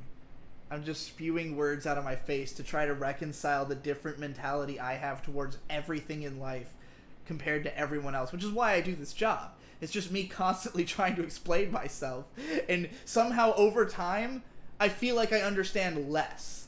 Somehow in the beginning it felt like there was only a few subtle differences between me and everybody else, but the more time goes on and the more that like I get like I live my life closer to the way I actually imagine living it. When you started, like as time goes on, a new generation's taking form. So the world is changing in ways that even if you weren't trying to explain it, would start to become confusing. I mean, I think it's also just that back when I lived at home, it was like I had a lot of theories about how I thought my life would be if I was by myself. But, like, most people could still relate, because, like, most of my audience was also, like, millennials who hadn't left the nest yet, like, kind of thing. Like, people have told me that there was a contingent of my fan base who found it difficult to relate to me after I moved out and got into a relationship, because it was no longer a guy losing his mind in his mother's basement, which is the same situation a lot of my viewers were in at the time. So, like, to them, what made me so relatable, especially on the After Dark videos, was, like, that feel of... like kid who's been overprivileged and living at home, but has found a way to make something out of that, and like it was relatable. And then when I started living on my own, it's like I don't think I've taken the approach that a lot of those people imagine they would take, you know, which is to continue, like, to basically just find a person who you can pour all of your energy into and otherwise continue the self-imposed isolation because it turns out you were always into that in the first place. Like, I think a lot of people envision that if they didn't have that isolation, it would mean their life was better, and to me, it's like, no, that was my goal was never to escape I think, that. Conrad, I think you have isolation Stockholm syndrome. Very possible. I might have that. I'm gonna bring that meme back. We need a Stockholm Syndrome T-shirt. Everything is Stockholm Syndrome. I mean, I feel that way. I think that's literally true. Stockholm suffering. Did you escape the basement? Feels good, man. I mean, I escaped the basement to then, like, just go to a basement I own myself. The world is your basement now. I mean, technically, I do spend most of my time in the basement because our house is... half of our house is above ground and half of it is below ground, sort of. You would get a house where the half of it is literally basement. Yeah. Like, it's a 2-story house where the bottom floor, it's built on a hill, so the bottom floor, like, half of it is underground, and the part where my office is the part that is the most basement-esque. Ergo, I spend most of my time in the basement. Right now, we're up in, like, the clouds, though. Yeah, we're in the stratosphere. Yeah. Oh, I can feel the keto flu setting in. Does not boy. feel good. I can literally see how much Digi's life improved after quitting Twitter. I know, right? I feel I've been way better. Digi tweeted earlier today. I did tweet, that was yesterday, I think, about the Fooly Cooly thing. It was I think the reason I had logged into Twitter yesterday is that when I posted that SAO video, whenever I do, like, a really new content style, I always am, like, way more desperate than usual to see the response to it, because I want to confirm that, like, you know, I haven't just fucked up everything. So, like, and comments were not trickling in fast enough, so I think I bounced over to Twitter. But then when I did that, I realized that my Twitter had actually been suspended without me realizing it. What? Because you got suspended for not tweeting? No, I had been, and it was easy to get back from, because it was just that someone had flagged a tweet I made in, like, 2009. Here's the weird part. It was 2009 at Anime Snob. And I don't know if that's that Anime Snob, or if it's just someone else whose name is Anime Snob, because I would not have heard of him in 2009. Right. But it was somebody, I guess somebody had asked me to... If the legendary rivalry was that long forged, and we just didn't know. Because I'm pretty sure his name is @RariconFan, not @Anime Snob. But it could have mean, been an old account of his, because I think he'd been banned from Twitter before. In any case, someone had asked me to make, like, something about subs versus dubs, and I had responded, if I did that, it would just be, if you like dubs, kill yourself, in all caps. And of course, Twitter does not like you telling people to kill themselves. So, but they gave me just a, like, delete this tweet and we'll give you your account back thing. So I did that and got back in. And then once I was in there, because I was going to Twitter to see if anybody had responded to the video, because I had set it to auto-post to Twitter. But it, of course, had not done that because the Twitter was suspended. So then I just logged in, posted the link to the video, and then talked about the Fooly Cooly video's status, just because it was, you know, something to tweet about. But I felt good because it meant I did not end up looking at the response to the video on Twitter, which means I did not break my Twitter fast in any real way. And it's just a fast. You know, I would have well, okay, not fast. My Twitter, what's the word I'm going to use? Cleanse. Thank you. Expulsion.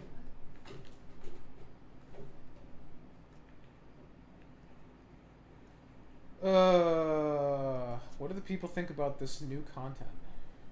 Which new content? This part of the level is completely This looks new. fucking cool. All the new stuff they added looks great. Like, they definitely took more of a Halo 2, like, aesthetic style to it. Because Halo 2 is more about, like, epic-looking rooms, you know? Like, I feel like Halo 1 had a lot of, like, just hallways and shit. Its design was a lot more basic. Yeah. 2001 to 2004 had a huge jump in just technological ability. Like the Xbox, like they unlocked its potential up the wazoo. You go from Halo 1 to Halo 2, it's like, whoa, Oh, this is the same shit, generation Slim of Bro games. is here. Who is it? Slim Bro.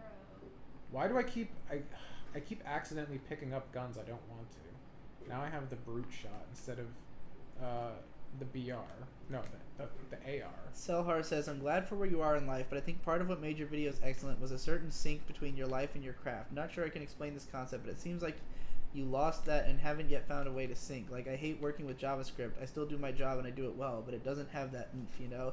I know what you mean insofar as I'm at a point now where, like, I really would rather just be doing, like, creative content, and it's a matter of figuring out what form that takes, because...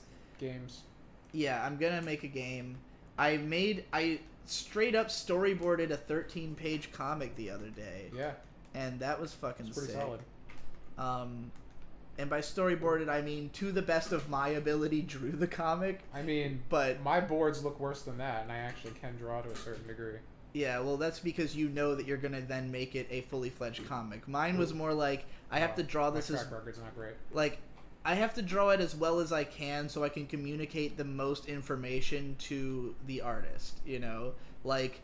If I don't draw this as well as I can, it won't look like what's in my head, and they won't know what I'm going for. Oh. So that's why I tried to Come back. to make it as detailed as I could. But yeah, I mean, my faces are fucking garbage, and everything else is garbage. But the faces were especially garbage. Well, you know, everybody starts somewhere. I have no doubt that if you put your mind to it, you could draw. I don't enjoy drawing. I enjoy layouts. Like, that's why I did it as, like, You have the same problem I did. You just realize it instantly instead of spending the majority of your teens and 20s trying to overcome that. Yeah, I mean, I did actually do that. But it was more like I didn't even try. I just spent the time wallowing in the fact that I didn't like doing it. Like, because when I was a teenager, I wanted to be a film director, and like, you know, I put a lot of time and energy and thought into the ideas for making movies, but just did not do any of the action of creating them. The only thing that I have to say in regards to that is that when we were talking about the comic and stuff, yeah.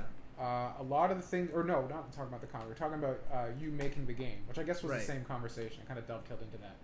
A lot of the things you say is like, I don't want it to be hard, and I don't want it to be painful, and that's why I feel like I'm not supposed to do these things. Right. It's always going to be hard, and it's always going to be painful. No, yeah, that's the thing. Like is I was up till 4 a.m. yesterday redoing all the logic I did for the game. Yeah. So far, oh. I mean, I think that there's because I forgot to put in states. I think that there's ways. There's like different forms of pain. There's the pain of I don't want to do this because I don't believe in this vision, and there's the pain of like I don't enjoy. How do I put it?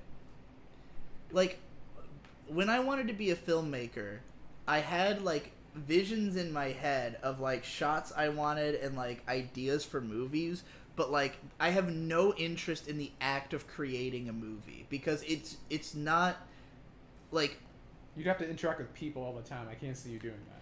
Yeah, that's part of it. Like, okay, so because of the fact that me and my cousin Boyd wanted to be filmmakers when we were teens, Victor ended up actually doing it. Like, Victor got inspired by us wanting to do it, and he pursued it as a career path.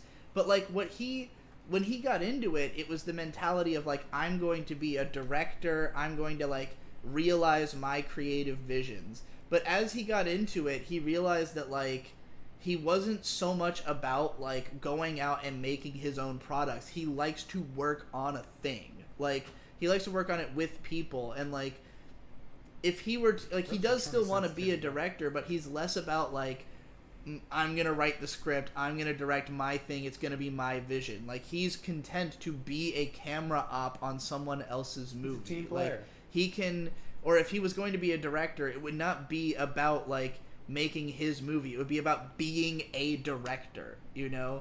And like, for me, it would be like a Quentin Tarantino kind of thing where he writes his own script, and then he plans out everything, and then he causes the team to execute his vision perfectly. And like, to be that kind of auteur, people need to respect you and be willing to dump money into you. It needs to be that like people are considering it such an honor to work on your vision because your vision is so good that they will kowtow to your genius, you know? And like, people hate working with those kinds of people, but the product is worth the legacy to them, you know? And like, that's the kind of person I would be if I wanted to be a director. And like, I don't really want to do that kind of work. Like, I prefer to be solitary and to put it all on myself. Like, you know, if I work with other people, I want it to be that as, like, it almost is a way to absolve me of having to be creative and be in charge, which is why, like, with stuff like the PCP, I kind of try to let it be deferred to Nate, because if I tried to take control and make it my thing, it would be like, okay, everyone, we're doing it my way, you know? And, like, I don't want it to turn into that, because I want everybody to contribute their unique element, but that means that I have to take a back seat, because, like, I can't be a director. I can be an authoritarian, or I can be a part of the team, you know? Like, it's one or the other. And I feel like a director is more like a community leader, and I am fucking terrible as a community leader, as the people on my Discord can tell you. One of my diehard fans, a guy who did a whole series of podcasts where he was analyzing my work month by month for a while, named Wada, or week by week even. He made a video about, like, why I fail as a community leader, because he is somebody who is in real life like a community leader, and it was fascinating because I agreed with all of it, and I was just like, yeah, like, it's just a matter of, like, I have, like, an idea of what I think the community should be, but it's not really based in the rationale of what anybody, like, how people act or what they want to do, you know? It's more like my vision for how a community of people entirely comprised of me would be, you know? Which is also why I just let you make the Discord and have offered no suggestions or help with it, because I know that I can't run a Discord. Like, my Discord's a clusterfuck. It's mostly people just giving me suggestions and me going, well, I don't understand what the point of doing that would be, and then not doing it. And then them going, well, okay. I don't mind taking suggestions. I kind of like, as long as they like sync up with like something I don't mind doing. I like being able to give people what they want. I don't like doing anything. I mean, that's bad. In a Discord. Oh, I thought you just meant in general. Like, no, you're pretty fucked, dude. No, human content machine can't function as itself. The way I like to operate is that I get inspired and then I do the thing I was just inspired to do, you know? And like in every aspect of life, like today, I was inspired to rearrange most of the house, and so I spent all day doing that, you know? And like, in order to interact with other people, you have to have some kind of regimented existence. Like, you have to, for instance, if you want to interact with most of society, you have to be awake during certain hours of day. And right. Being awake during certain hours of day consistently every day does not coincide with getting inspired to do something and you end up all night and it resets your sleep schedule and now you don't talk to people, you know? Or like, I'm supposed to have something done at this time every so many days, but like it doesn't coincide with the way things are. I can schedule to a point. Like, I Am Games is like the most scheduling I can live by. It's like, this is the most scheduled I've ever been with anything. Yeah, it's like 3 shifts a week at a regular time, and I plan everything around it and keep it in mind at all times. Like, I'm always thinking, okay, like, what is this going to coincide with the I Am Games schedule? Okay, cool. Because I like doing this show. Because it's like the best of both worlds with streaming. It's like, I don't have to do any of the parts I don't want to do. You know, did you want Third Impact? No, I really don't. I do not want Third Impact. Okay, I've missed a lot of chat because I've just been ranting fucking uncontrollably. Yeah, it's become the Digibro show. I'm sorry. I've come to expect you that. are the game. I mean, Digibro never shuts up. Yeah. This is trademarked, so I would expect nothing. Oh, I should have gotten like an AR. What was I thinking? Stick with a fucking carbine. Not having played Halo 1, all of the areas you guys say are new fit naturally, so that's good. Yeah, it like I wouldn't have even probably noticed. Like sometimes I some don't of for a these. little while. Like the flow's really good. Like this is an old room. This is from the original game.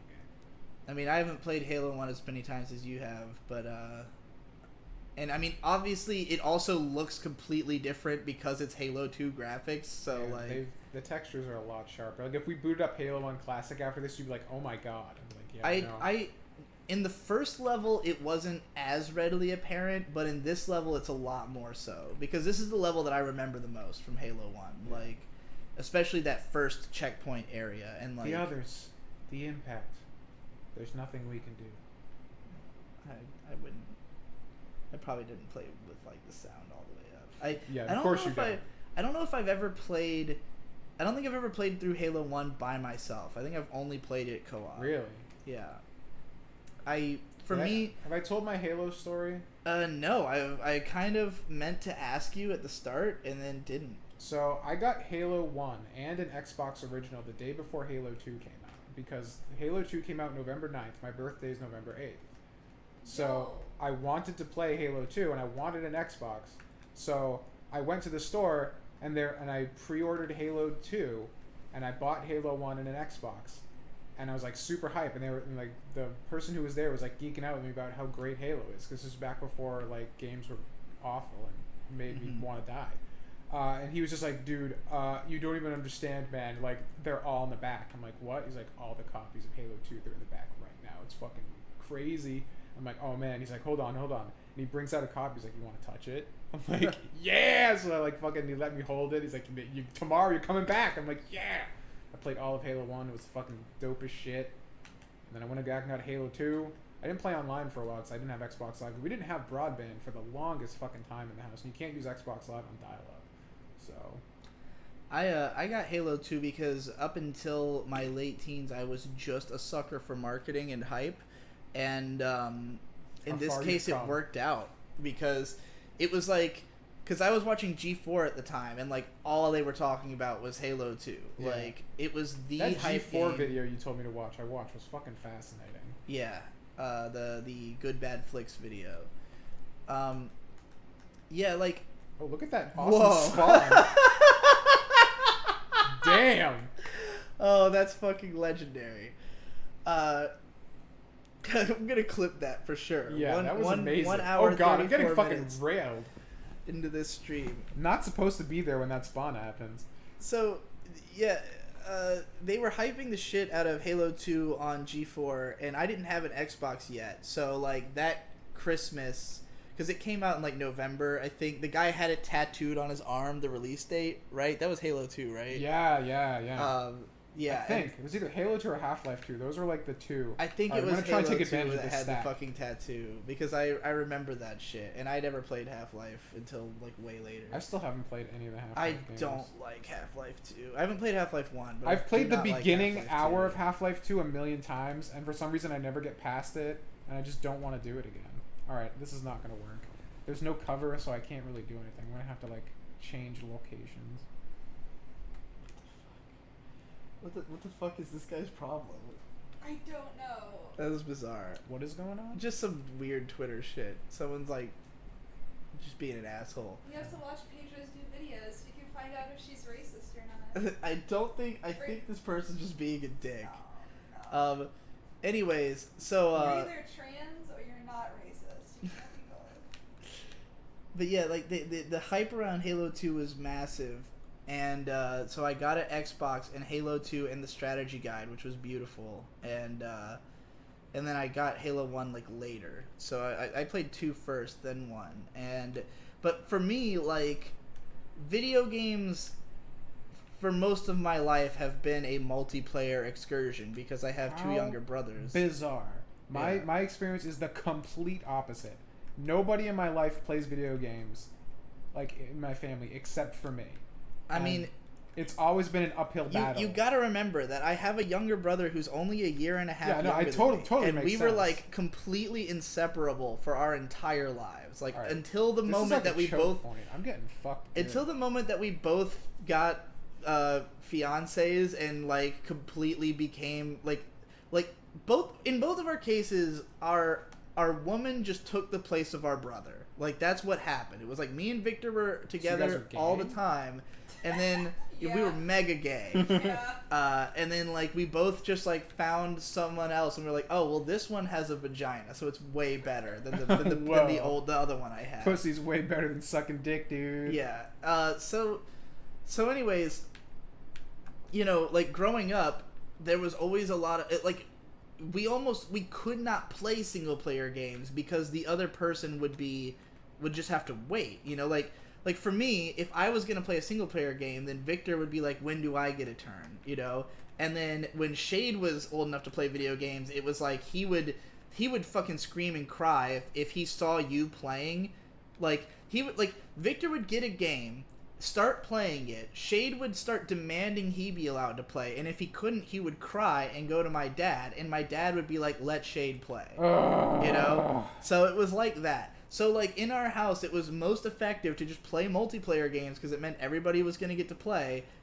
You know, so but like when as I got older, because I became more into like, you know, hanging out on like forums and shit, and like I was more interested in like online interactions than I was in playing video games, I would just let Victor play all the games and I would read him strategy guides. So it eventually became that Victor ended up playing all the single player games, and like when he was in his teens, that was when like the PS3 era was happening, and like he played everything on the PS3. I played nothing on the PS3. Like that whole era is like a black spot of gaming for me.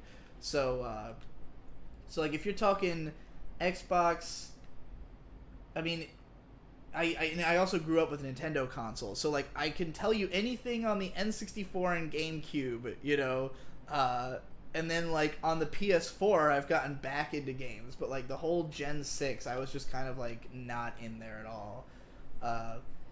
But yeah, like because of the fact that Halo had co-op and multiplayer, like we spent most of our time. We only had Xbox Live as of Halo 3, but we played Halo 2 multiplayer like crazy just locally, you know? Like we would just play Blood Gulch over and over again. Halo 2 is called Coagulation. Was it? Yeah. You're Blood Gulch right. was Halo 1. You are right. I just remembered as Blood Gulch because that's what they called it in Red vs. Blue. Right, yeah. So that's my Halo story. I don't know why they changed the name. I have a very distinctive memory of like lots and lots of playing Halo 2 while listening to like System of a Down and fucking what else? AKA Living the Best Life. Because Hypnotize and Mesmerize had come out around the time that we were playing lots of Halo 2. So like we would listen to Hypnotize and Mesmerize all the time. Fucking shoot the brute, not the grunt, you dumbass. I'm sure lots of Gorillas. Because Demon Days was also new around that time. Fucking, yeah. Hey, dude, remember in Halo 2 when you get to that big room near the end and fucking Breaking Benjamin starts playing and it's really immersion breaking, but it was kind of cool. Is that true? Yeah. Breaking Benjamin was in Halo 2? Yeah, their song Blow Me Away. That's a Halo 2 theme song. Yeah. That's awful. My brother was mad into that. Breaking Benjamin fucking blows ass. I remember them kind of fondly. I don't remember anything about them. I literally could not name you a song of theirs. I could name the Halo 2 song Blow Me Away. I don't know what that sounds like. Breaking Benjamin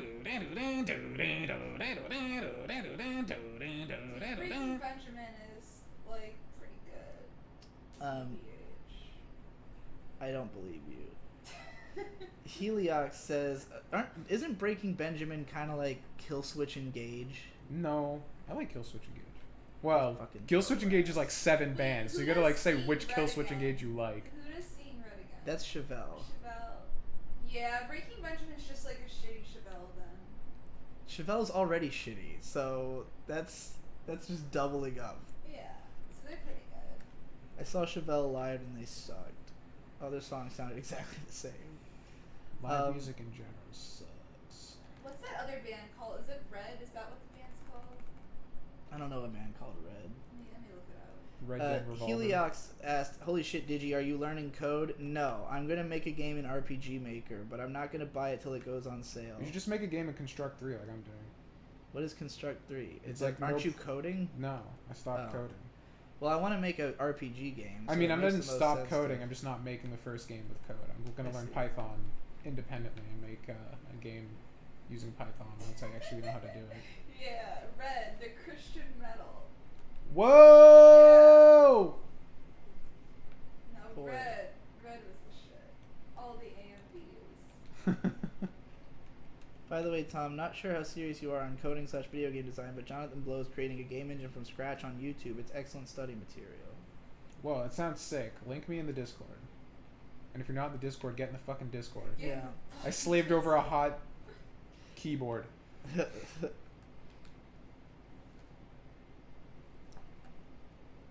God, I'm so fucking far. Hey, we had a Twitch Prime subscriber from Dragging Man earlier. Hell Who the hell knows yeah! Give me your money, I'll give you some games. Some people are asking, where can you find the Wada video? It's WHATTA, and it would be on Oh, that guy. the Digiboys channel, BOIS. Digiboys is a Digibro. It's a channel for the people in my Discord, where they either talk about my content or do like their own individual podcasts.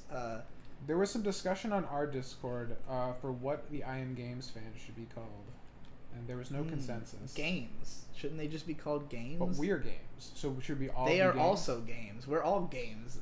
Hey, I'm games. You know, it was also kind of games. funny when I went into the I Am Games Discord and saw that you and I had like the admin roles and we were in the bracket above everybody, because I never did, like, on my Discord I have no role, like, or there's no color in my name and it's not organized on the side because I just wanted to like blend into the populace and not feel like a tyrannical the reason I did ruler. that is because I knew that if we didn't assign roles and I didn't have limits on like who could edit things or not, the whole thing would devolve into chaos. Yeah, well, I mean, there, I do actually have admin powers. I just mean that I don't have a color on my name. Oh. Like, and it's not sorted by roles in the thing because I just wanted it to feel like everybody's equal here. No. You know? We got to incentivize that Twitch subscription so they can become purple. Yeah, no, I understand.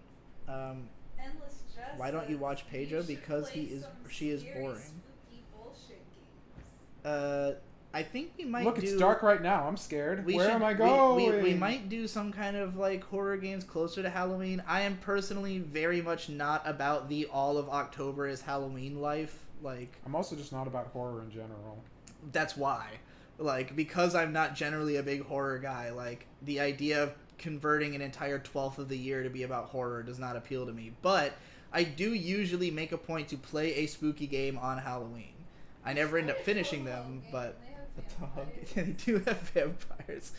Like, one year I played like 6 hours of Silent Hill 2, and that was dope. And then another year I played like 10 hours of Resident Evil, and that was dope. Which, Resident Evil is awesome, and Tom, I would love for you to play classic Resident Evil. We're going to go back 'cause and play you Resident would Evil like 6, where Gaim Games all started. That one Oh, recording yeah. that we never published. Because it was like Terrible. broken and terrible. Are you guys considering any Atlas or Vanillaware games? Odin Sphere kind of shit. I mean, Vanillaware games would be surprisingly good for this, for RPGs. You guys are so there's a quiet. game, Turn up your volume! We're not that quiet. Stop listening on phone speakers. Plug in headphones. I mean, people complain a lot that we are too quiet, and the YouTube uploads of our streams are quieter No, than they should one be. of them was that the Shinobi stream was super quiet the first time. That was a unique case. The other ones have all been totally normal. All right. But like, it just depends on what you're listening on. Like, you can't really. Okay, we're using a condenser microphone. This type of mic records in such a way that it sounds really good, but it's not optimized for bad speakers. So, like, if you're listening on bad speakers, we're gonna sound the majority quiet. of the population. Yeah, well, you know, it's either we sound good or we sound good for people on bad Either it sounds speakers. good to me or it sounds good to my audience, and you know which choice I'm going with. It's not even the majority of the audience though, because if it was the other way around, I mean, you got a bunch of audio complaints on the Doom video because your mic sounds like it was only acceptable if you're on laptop speakers. Yeah, I guess I fucked that one up. Yeah. Like, I didn't know because I was like, oh, it only sounds that way because it's coming out of your inbuilt computer speaker, right? And you were like, yeah. I mean, listened I've to it on my recorded, computer I've and I was recorded like, oh, all my no. videos ever since I started YouTube with that mic. You know, I thought you had... Like, the only reason I didn't suggest you to use my mic is I thought you owned the same mic I do. I have an AT2020, but the problem is I don't have it set up because it's moving from my house to here. The bolt that keeps the mic arm on the desk was lost in transit, so now the whole setup is useless. Plus, also we're using my my Focusrite for IM Games, so I'd have to de-hook it from here just to set up the microphone. A 1 second transition, but I'm not about that. I'm about buying a whole new one, so I don't have to do it. You see how the actual stand that comes with this microphone broke for me, so I'm currently just using like a regular ass mic. Like, this is not an appropriate setup. I don't mean that. Like, I mean this the is part a ghetto. this part here doesn't have the Uh-huh. pin that keeps it attached to the desk, so it will just immediately okay. fall over. So the stand is worthless, and the mic doesn't have. You can't. I'm not gonna hold it. So like, there's just no way to use it. I actually have been doing that for all of my raps these days. I literally just hold the microphone. And then you drop it, and you're like, oh wait, I shouldn't do that. I'm not that rich yet.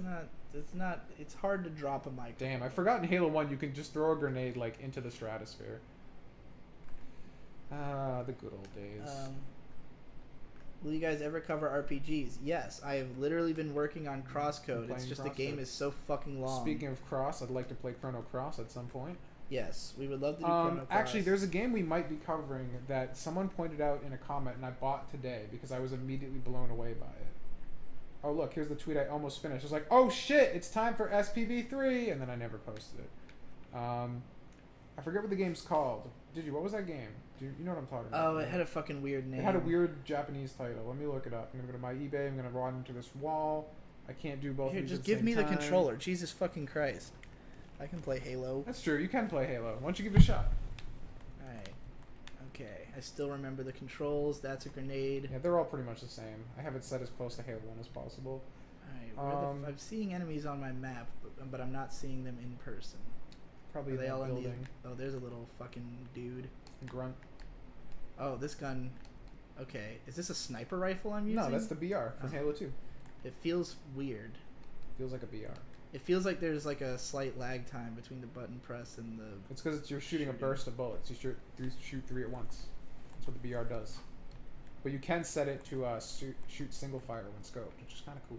Couldn't do These that. guys are like blowing themselves up right now. They're fucking... Where did all these extra dudes come from? It was not like this a second ago. They're out to kick your butt. Also, if enemies aren't moving, they don't show up on radar. So if you triggered an encounter, a bunch of people are just standing around. Subscriber Twizzle Spa. Yeah, whoever that is. Twizzle. All right, I'm gonna go to purchases. That's all Mark's computer parts. Yeah, the game is for PS2. Bujingai. Bujingai. Bujingai, the Forsaken City. What a weird fucking title. Bujingai. I'm sure it means something. Majin Bujin. Fuck you. So, it looks really cool. It's like an That action was a game. waste of bullets. Someone recommended it to us in the Shinobi video's comments. So I watched it and immediately had to buy it. Oh, you lived. It looked great. Why are you still fucking alive? Digi cannot read the chat because he's playing. You can give me the shot if you want to keep playing for a There bit. you Or you go. give me the controller, There you whatever. go. Oh, in the middle of getting Also, shot. Digi is really far behind in the chat. Like a day. I am always way behind the chat. Comment in the chat if you're annoyed Tazzle by the Spa. fact that Digi will read your chat 30 minutes after you Okay, post it. I talked about this recently, and I'm Uh-oh. gonna talk about it again. You got two options. Either I can respond to everything with a vapid one-sentence answer, or I can answer seriously, and it's gonna take a while, and Most I'm gonna people would miss the prefer rest of memes. the I'm chat. just yanking your chain, fam. That's the So, only thing she's yanked. look, okay. Here's what I'm gonna do. I'm skipping to the start of chat. If I didn't read your message, you have to post it again, because it's the only way I can keep up to Nobody in date. the chat cares. The responses No, they do are- care, because this happens No, every time. The people in the chat are like, better late than never, and I like That's that with he a reads question my mark. Chat late. So He's well, you know, those are the people who are used to it. They've literally gotten what's the word? I don't know, what is the word? The thing you just said you're gonna make a T-shirt out of. Fucking Stockholm syndrome. Oh, right. You need a Collins family collaboration. Shade can do the music, Digi can do the rap, and Victor can do the filming. I bet that's already happened though. Digi's dad can be the actor. This is coming together beautifully. Yeah. Digi's dad's gonna premiere it in space when he goes to the Space Force. I mean, literally any of our music videos are exactly what you're describing. Like they already exist. Shade does the music, I do the rap, Victor does the filming. That's what most of my music videos are. My dad has done the amazing Space Force videos. Your dad's the executive producer for most of them, because they were at his house. And he bought all the equipment they were filmed on.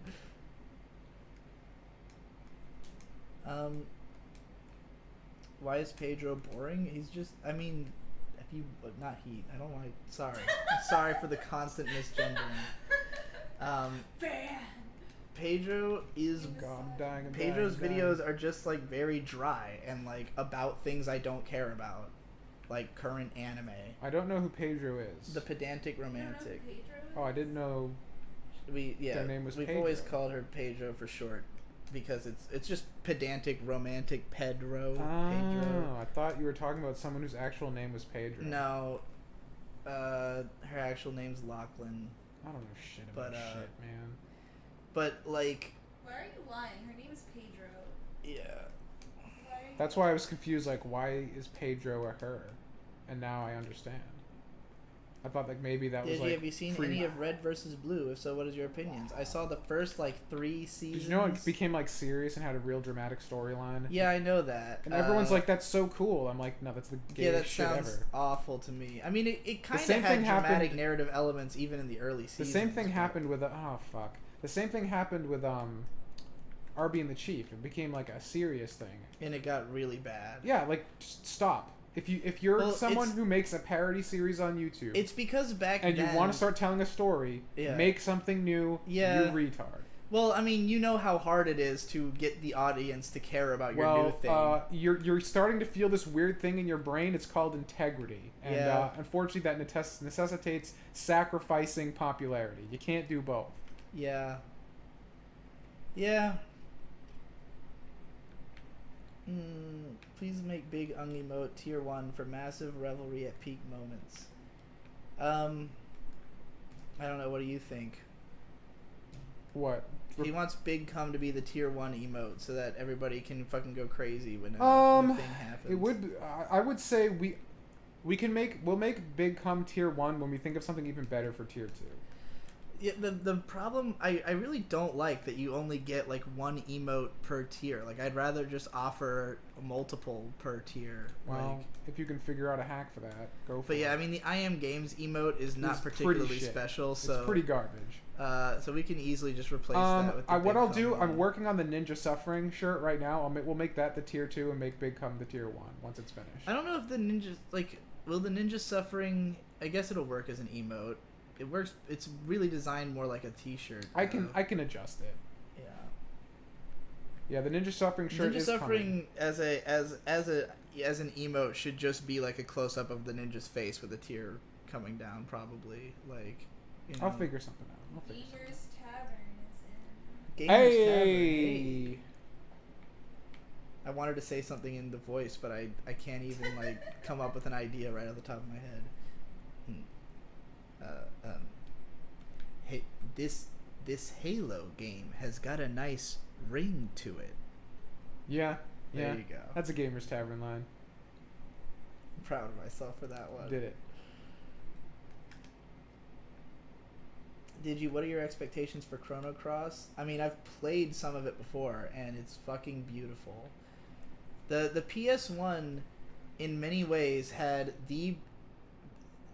I think the reason the PS1 like RPGs have held up so well as like the golden era of RPGs is that like it was the only time when you could make something look really beautiful affordably, because the expectation became that everything would be fully 3D after the PS1 era, and like that was just too expensive to make things look good. And like I think that a full-fledged long-form JRPG like necessitates Just for the record, gorgeous I won visuals. by listening to Obi-Wan. I took the high ground, and I won. Good idea. So, get fucked. I think that like with JRPGs, it's like if you want to get lost in this beautiful, like in this big amazing world and feel like that sense of wonder, like art design is a huge part of that. And like sure, there's classic RPGs that still hold up, but I think that a lot of it, like a lot of people who really love the old RPGs is because they played them when they were younger, and in their mind at the time it was beautiful. Like I think that RPGs are a genre that the really old ones, man, it is hard to go back and play because like literally they've just been linearly improved upon over time. But like in the time since the PS1, like they should have been improved upon, but because of the fact that it was so much more expensive to make something look good in full 3D, that only Square Enix really did it, and they immediately like ditched everything that made RPGs good in the course of the bridge into the new era. So it's like you're never gonna have something that looks as beautiful as like Chrono Cross, just because you can't do it in 3D unless you're fucking Ni no Kuni, but in that case it's like a baby game. Like we need more beautiful RPGs. It needs to come back. People need to go back to just making fucking pre-rendered backgrounds because I've said was the height. in one of my favorite YouTube videos I made, I did it again.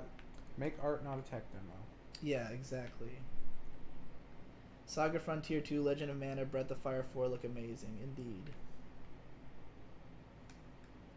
I really want to play Saga Frontier 2. That game looks fucking awesome. The aesthetic is super unique, and I've never seen anything like it.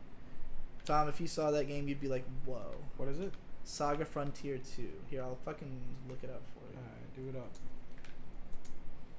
So, How long have you been going most for? about Zen's Like an hour and a half or I've been something? going, almost 2 hours, actually. Oh, okay. What I like the most about Zen's videos, that he just makes whatever he wants and does not care. Like, and he does it with, it's clear that he has the idea and his chief concern is getting it done as fast as, I guess it's just that he does things exactly the way that I do, except for with even less concern for like, he didn't convince himself there were rules to making videos in a way that I did. Like, and I did so foolishly, because all the rules that I convinced myself that I had to follow Were lies. were lies, but they painted me into a corner because it set up an expectation that this is what a Digibro video is, but the only reason that I was doing things that way is that I thought I had to.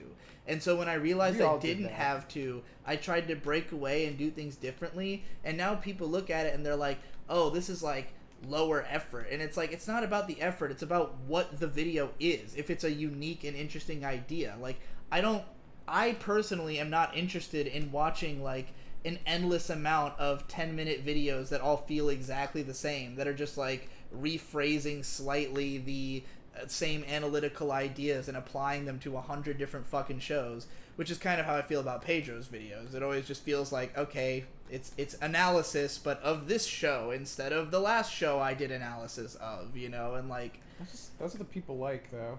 I don't. I mean, not and you, I don't want to watch the it. people. But like Zen Huxtable, it's more like every video just feels like a thought got into his head, and he thought, how do I make a video out of this? And there was no concern for how long it is or how it's edited or whatever. It's just like, how do I make the video that conveys this idea as fast as I possibly can before I don't care anymore, And that's my favorite. All right, look at this fucking game. Look at how incredible this looks.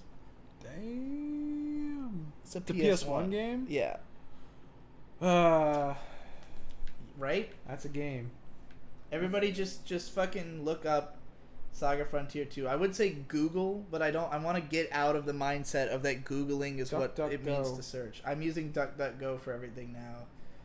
I'm really trying to get out of Bing. Bing is good for porn. Or Ask Jeeves. Whoa. I can't believe Ask Jeeves is still active, but it is. I thought it was just totally Ask.com is. now. Oh yeah, it might be just Ask.com still, but. Did I ever tell you I fucked How much money do we throw at you for Tom to expose his head? What'd you say? Did I ever tell you that I fucked Ask Jeeves? Mark has apparently had gay sex with Ask Jeeves. Tom, how much money would it throw for you to show your head? Become a patron at patreon.com/polystation2. And all your patron posts are just pictures of your head. Just if I get a notification on my phone that someone patroned, I'll take my Reminder, you need to continue promoting I Am Games in your main channel, Digi. I like this project so much I want it to live. I have been. I've been getting complaints about it already.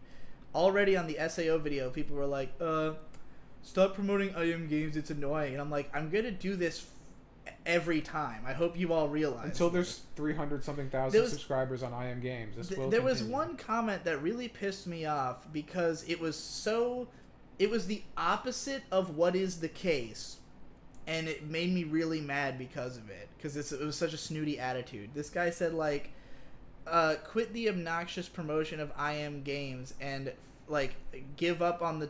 He was implying that we should give up on it, and he said fail faster. And I was like, the only reason I'm promoting I Am Games is because it is succeeding. If I felt like it was failing and, like, people didn't care, I wouldn't keep promoting it. But because it seems like it is succeeding, then I'm excited about it. Back to pony content. Yeah, he just wants My Little Pony reviews again. What a He's fact. just salty. His pony name is Spicy Salts. But yeah, I'm trying to get out of Google. Bing gives me a free Amazon gift card every month. That's pretty What's cool. a gift card? Gift card? It's like a gift card, but it doesn't actually work. Fuck those idiots. You need to keep promoting it. Not all your subscribers watch all your videos. I know. I mean, look. I've said this before, that I fucked up really bad my whole career because my mentality was always like, I don't want to annoy people, so I'm just going to promote this in, like, its own individual video or at the end of one video.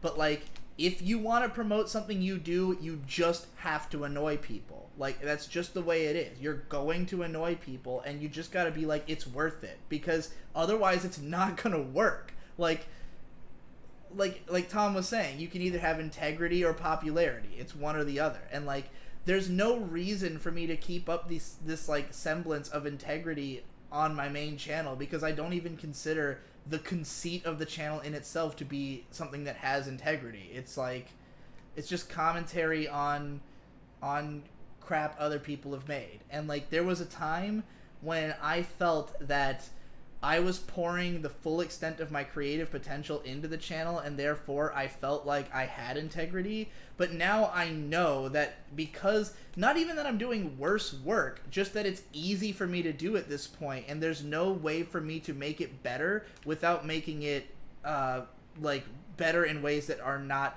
impressive. It's like, if I want to really push myself as an artist, this is not the avenue to do it, you know? Like, when I was trying to make How They Marketed and shit, that was the mindset, was like, I'm gonna push myself and do, like, the next level of this kind of content. But then it just became apparent that, like, everything I was adding was just for the sake of making it more impressive.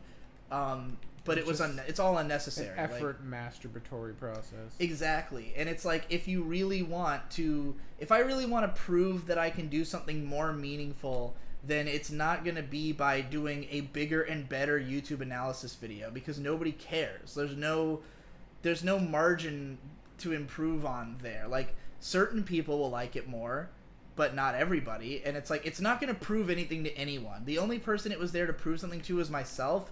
And then I realized that, like, this is not the way to make something more meaningful, you know? Like, I should just be creating original art and treat this as what it is, which is something that like I think my videos are just as good as they were. It's just that they're so much easier for me to do now that it's not pushing me creatively to do it. And so it's like, if I'm gonna push myself, it has to be in something else, and that's why I did a 13-page comic.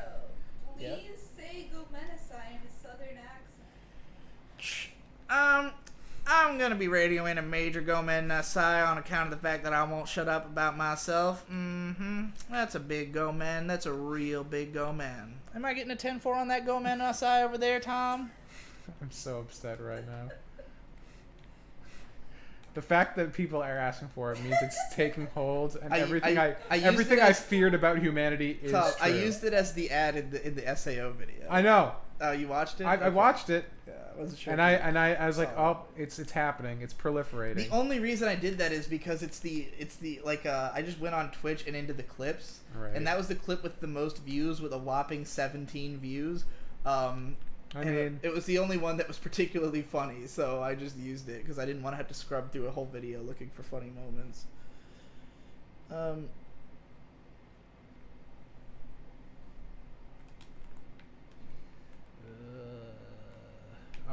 Okay, I'm getting shot. Digi, don't be so in your face all the time with the ads. I can see why it would get annoying even if I liked them. I mean, I think it's way funnier if you're like over the top with it, you know? Right. Like, how do you do a subtle ad? Like, it is what it is. You might as well just be like, yeah, I'm doing it. Like, I thought it was really funny. I thought it was funny the way that, like, I set up the clip to look like it was just us actually reacting to the show, but then I turn around and start talking to the camera, which makes it suddenly apparent that this was like a canned scripted sequence, you know? It was good. I thought it was funny. I don't know if people fall for it or what, but... Oh, it hurts. What are the Google replacements so far? What do you plan to replace next? Well, so far, I mean, I got off of Chrome because Chrome became an unwieldy fucking nightmare, and replaced it with Firefox. Firefox, like, it doesn't, I don't think it defaults DuckDuckGo as the search. Nope.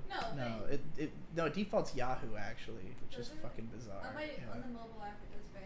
Oh, well, I set up DuckDuckGo because that's what Tom was using, and Yeah, it's just a privacy-centric browser or search engine. right, and then I want to reduce. Basically, I want to get everything that I currently have on Google Drive off of it and get it somewhere else because God, Google good Drive luck. is so fucking unreliable. Well, BitChute has worked out really well for the couple of videos I've put on there. Because, like, what I have in my Google Drive is just, like, a whole lot of videos that are my patron exclusive, like, re-uploads, but they get taken down. Like, half my shit gets taken off of Drive, and it's like, I'm paying $10 a month Right. to get my shit taken down. So I'm just like, well, this service is obviously not worth it. So, like, if I can get all that stuff up elsewhere, then I'll just cancel my subscription to that. And, like, there's several alternatives to Docs.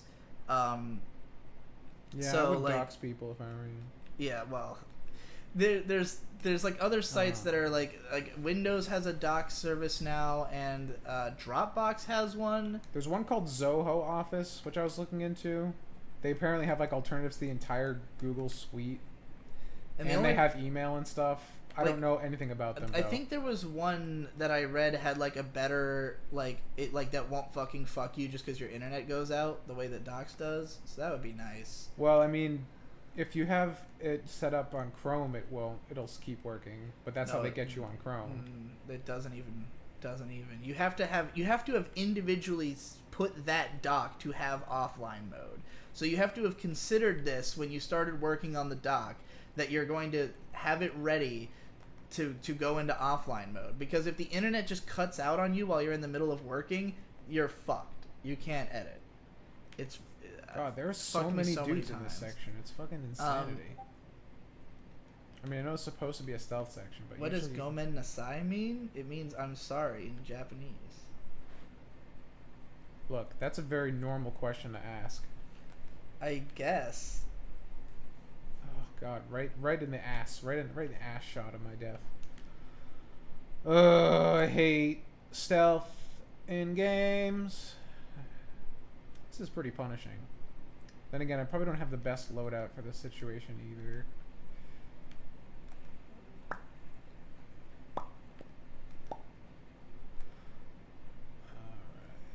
Will Ben come back this week / Friday? Possibly. Yeah, he said he wanted to finish it up and give the Wily stage another shot, but did not say when. When Ben is a question mark. All right. I know I keep dying because when you health gets low, you get that like warning beep, and we don't have that, so I don't realize my health is low until I'm a Why do you want corpse. to see Tom's head so bad? Yeah, this dude is like begging to see your head. I mean, the only reason I have a hat right now is because I haven't cut my hair in like literally forever, so it's just an unruly mess. But like I said, give me money. I think he did. He said check your phone. Oh, here, take this. All right. I mean, you just wasted money if that was what you did. Like, you're gonna be so disappointed.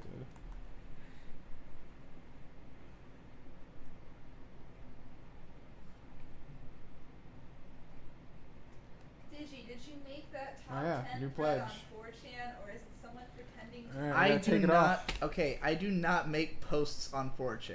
I do not actually contribute content to 4chan. You're not a so- trip fag on 4chan? Come on. I was a Oh, trip fag shit. once, way How back. much did he give you to take off your It's hat? $5. Worth. Yeah. Completely worth. I mean, it'd been worth it for like a quarter. I didn't realize I was using a sniper rifle, and I totally burned Well, through like. it's more technically it's a bullets and shit. DMR. It's not a, Here, you not want a this sniper bag? rifle. Before I fuck you out all your ammo. Dude, whatever. What difficulty are you on, by the way? Just on normal. This is Halo is one of the few games that I have beaten on all the difficulties. Well, if you're playing multiplayer, that becomes much more much more doable. Yeah, Like legendary. playing co-op on normal is like Legendary baby is mode. the way to. Well, even on. I mean, Halo 2, the fucking first stage on Legendary is real fucking hard. It is. Regardless of how many people you've got. Those like rooms where the dropships come yeah, in. those are. Those are some choke points. But I mean, that's the fun for me. Is just like those rooms are so much fun that I am willing to do it over and over again for an hour because it's fucking great. It's almost like if that game had a live system or something, it would totally break it. Yeah, it would suck dick. Gee. Shout out to Steve, who's gonna get to the point before us on Did that you video. please give the camera a real mean look like you would towards an r/anime mod? That's what you would do? Why? Isn't this not a real mean look? Ha! You think you can hurt all my videos? That's definitely how they talk. No, that was me talking to them. Oh, I thought you were making an impression of them. No. I'm r/anime. This is how I talk. That's exactly how I imagined them sounding. Reddit quarantined cringe anarchy, so yeah, that is cancer now. Streamly reminder to eventually play Shovel Knight. No. I just don't think we could say anything original about Shovel Knight. That game has been covered to death. Yeah, it's pretty big. I've seen fucking analysis videos of like the fucking music in that game, like in depth. Well, the thing that's cool about the music in Shovel Knight is that it's like hardware accurate to NES. Like it's not just like chiptune like sound files. But like it's like not the straight thing up. is both the graphics and the audio in that game, like they're accurate, but they're accurate to like the expanded range that was never actually used on the NES. Right. Like they, or it's that like the NES would not have been able to output the number of like it's only colors that were available, but it couldn't have actually put out all of them at once Correct. the way the game does, something like that. There was even more to it though. Like the analysis video on the music was like a serious musical analysis of like fucking how it communicates the themes and shit. Yeah, it's gay. Yeah. It's almost like analysis videos are stupid. Yeah. I think Take the true path, as M. Dog I would mean, say. the problem with analysis videos is simply that you can say everything. And like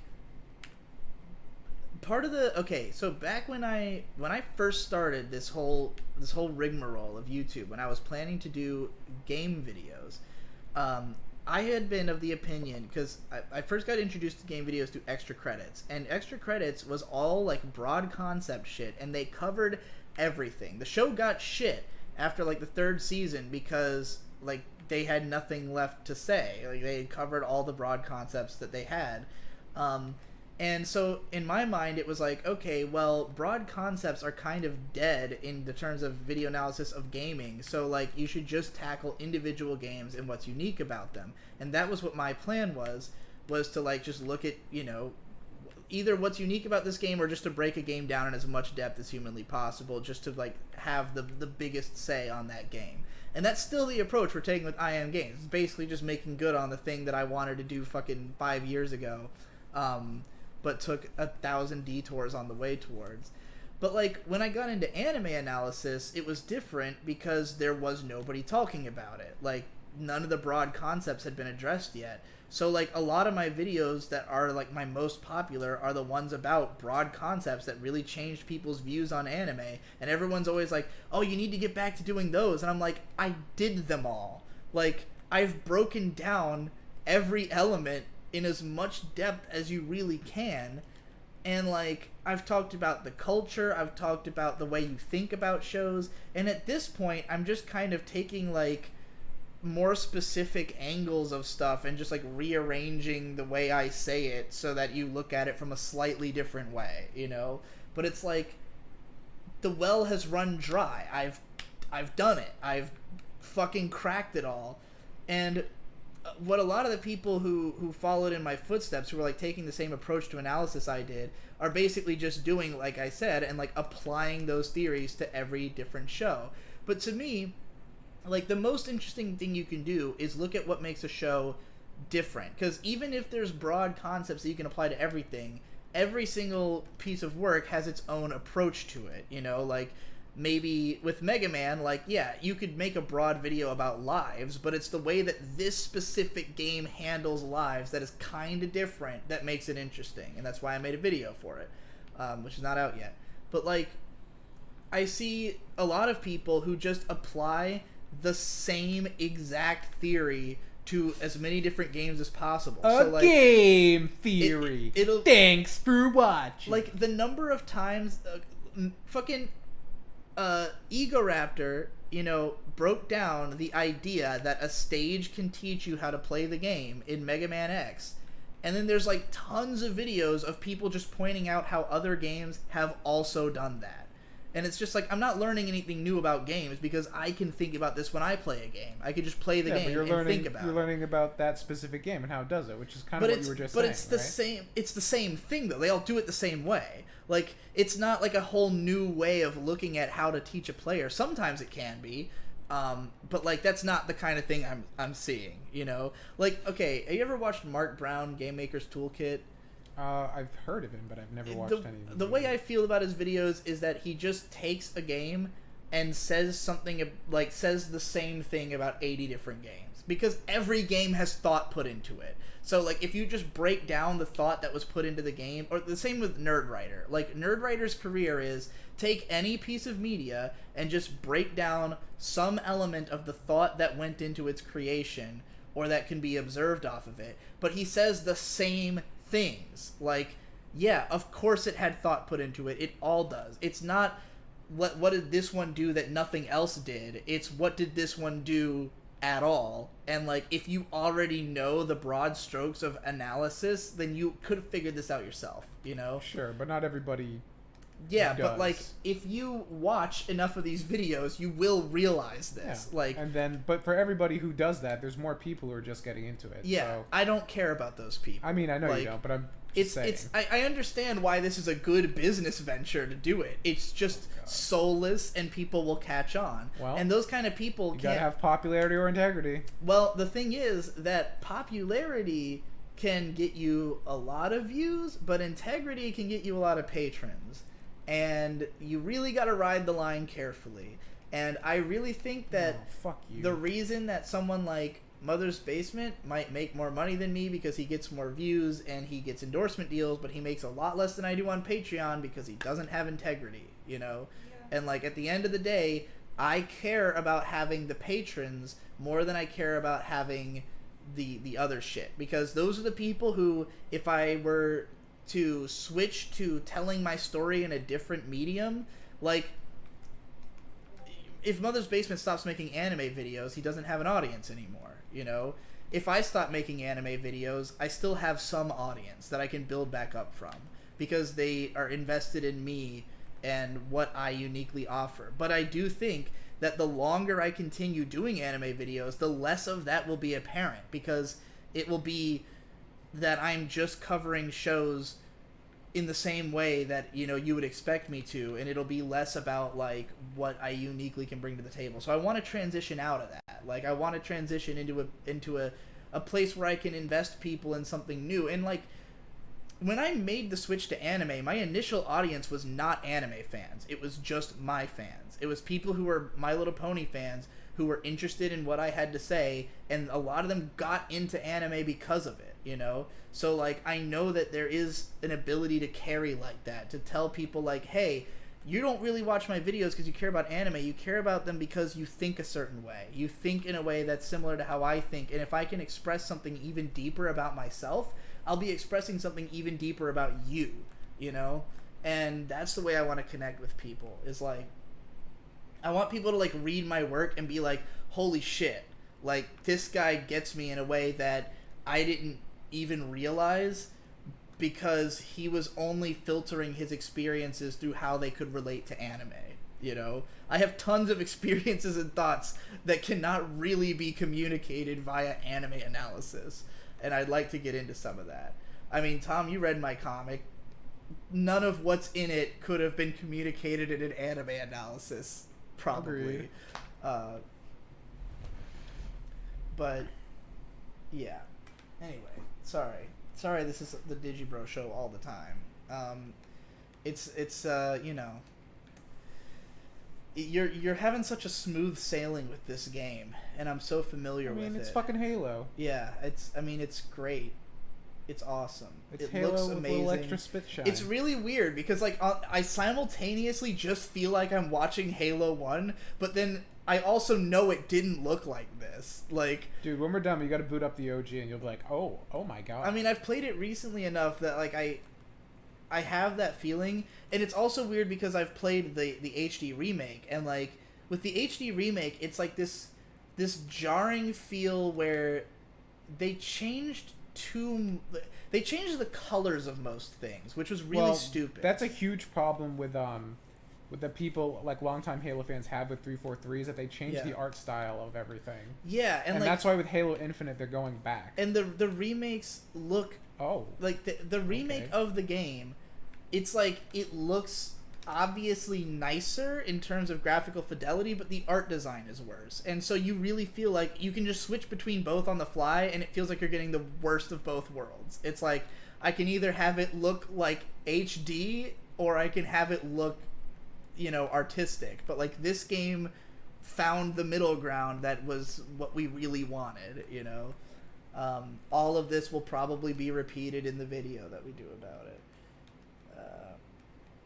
Did you know that Halo Infinite, the new Halo coming out, is the first Halo since Halo 3 that has the Halo theme in it? Apparently. That's fucking crazy. Like, you told me about 343 just didn't use it for anything, and it's just like, why would you ever... Like, I don't know if it was, like, for legal reasons or something, but, like, holy shit. Like, you get that on fucking lock before you make another Halo game.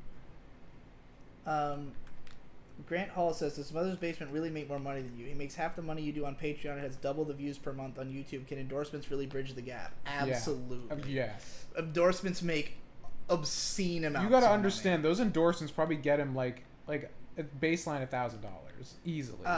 If not I mean, more. the Naruto Online one was worth like $4,000. Yeah, so like he's making that like per and like, video. And if you make you also have to consider that it's not just that he gets like at least double my views, but also that he gets them more immediately. And when you're getting views fast, your ads are worth more because companies are bidding on the ads.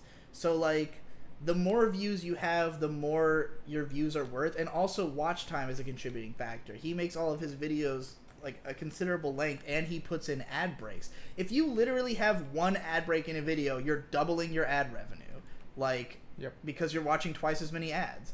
So like, I mean, he said himself that one SAO video that had 1 million views, he made $4,000 off of. like because he had 3 ad breaks, and it was also like it hit the trending page, and so the ads were worth more. Like, I've never made $4,000 in ad revenue off of a video, you know, like that's obscene. So yeah, no, he definitely he plays the game. Like, he maximizes the profit that he could possibly get off of every video. I do not. And I mean, I've been trying to do a little more of it, but I really don't, like, it just has nothing to do with the way I want to live my life. And like, putting myself into a circumstance where I need more money as a baseline to live has made me realize that I don't want to raise my baseline standard of living if it means I have to do stuff like that, you know? Like, I'd rather live in a cheaper place than have to take endorsements and shit. Now, granted, we've been, you know, trying to explore alternative revenue ventures such as Twitch money, shirt money. Like, these are things that are fun and cool to make money. Like, you know, endorsement deals, boring and dumb. Mind losing integrity. Right. That's, I think, me and Tom's mission for the last 5 years has basically been, how can we do this without selling our souls? Yeah, that's pretty much what that old G-Doc from way back in 2012 or 2013 was all about. I don't see many other analysis videos unless it's Matthew Matosis. Matthew Matosis is a god. I mean, if you're only going to watch one. Didn't Mark find out about Digi through Mother's Basement? No, that's funny. I don't know if Mark did, but May certainly did. Mark just kind of showed up in our house one day. Yeah. And we were all like, oh, hi, Mark. Yeah, and there it was. Yep. Oh my god, there's so many more waves in this version of this. But there's like 2 waves and then a hunter in the OG. There's like, I'm on like wave 6.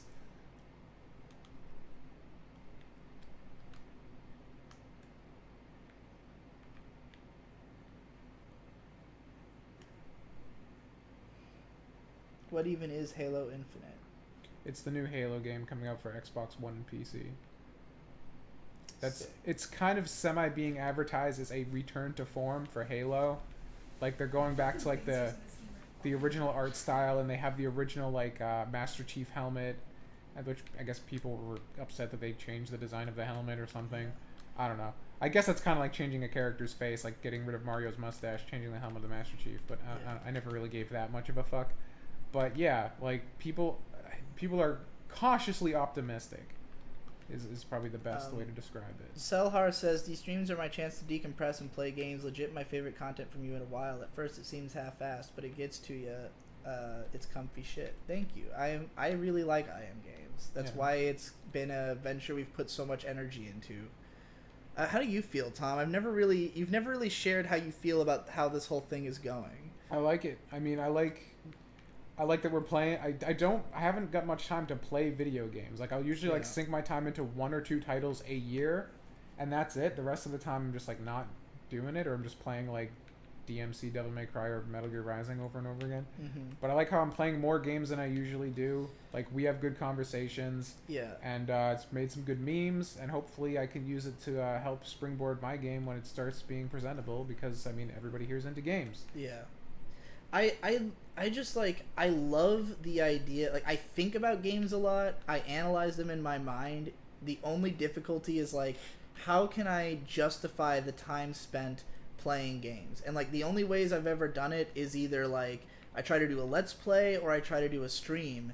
And in both cases, I just don't get the best experience of the game. And I feel like by allowing you to just, like, literally you can just zone out and play the game and not even worry about talking and stuff, it's like one of us is going to sincerely play the game the way it's meant to be played, but it's still content, you know? Right. Like, and it's just something you can't do by yourself. Like, I've tried. There's been many times where I was like, I'm going to do a games analysis, let me play the game, and then it's like, I can't justify the 20-hour time investment when I could just as easily go watch a 4-hour anime and write a video about that and make the same amount of money. So, like, how do I convince myself that it's worth, you know, playing several video games? And even then, like, sometimes you feel like you have to get good at it to really even have something to say. But, like, and I also kind of missed, like, well, you can pick up a shield? What the fuck? No. No? Didn't it say swap for shield? Oh, dude, I guess you can. Dude, you can fucking pick up a shield.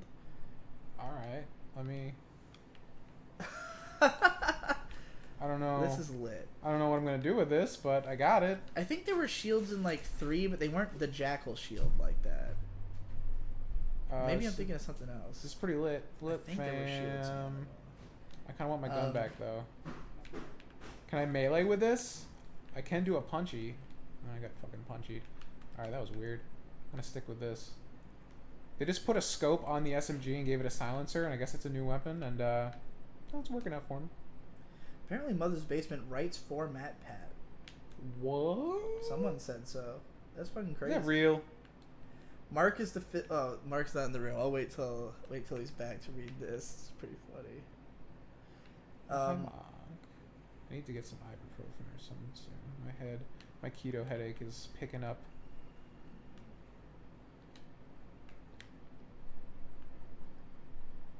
I Am Games is my favorite project of yours. The streams are Kino and so are the vids. Thank you. Dope. Also shirts. Oh, dude. Ninja Suffering. It's coming. Yeah, the Ninja Suffering design is literally in the works. So if anybody, yeah, I wanted to have it finished before this, but then we had to fix the actual stream and shit, so it kind of time did not go exactly as planned. It really should. But yeah, like as for like the trajectory of the channel has been really satisfying to me as somebody who's launched lots of side channels. To see this one is like by far had the fastest growth, and especially when the Shinobi video, like entirely on its own merits, it surpassed the Spider-Man video views. The Spider-Man video I literally advertised in a main channel video. The Shinobi video was just it got onto r/games and they liked it, so like that's pretty hype.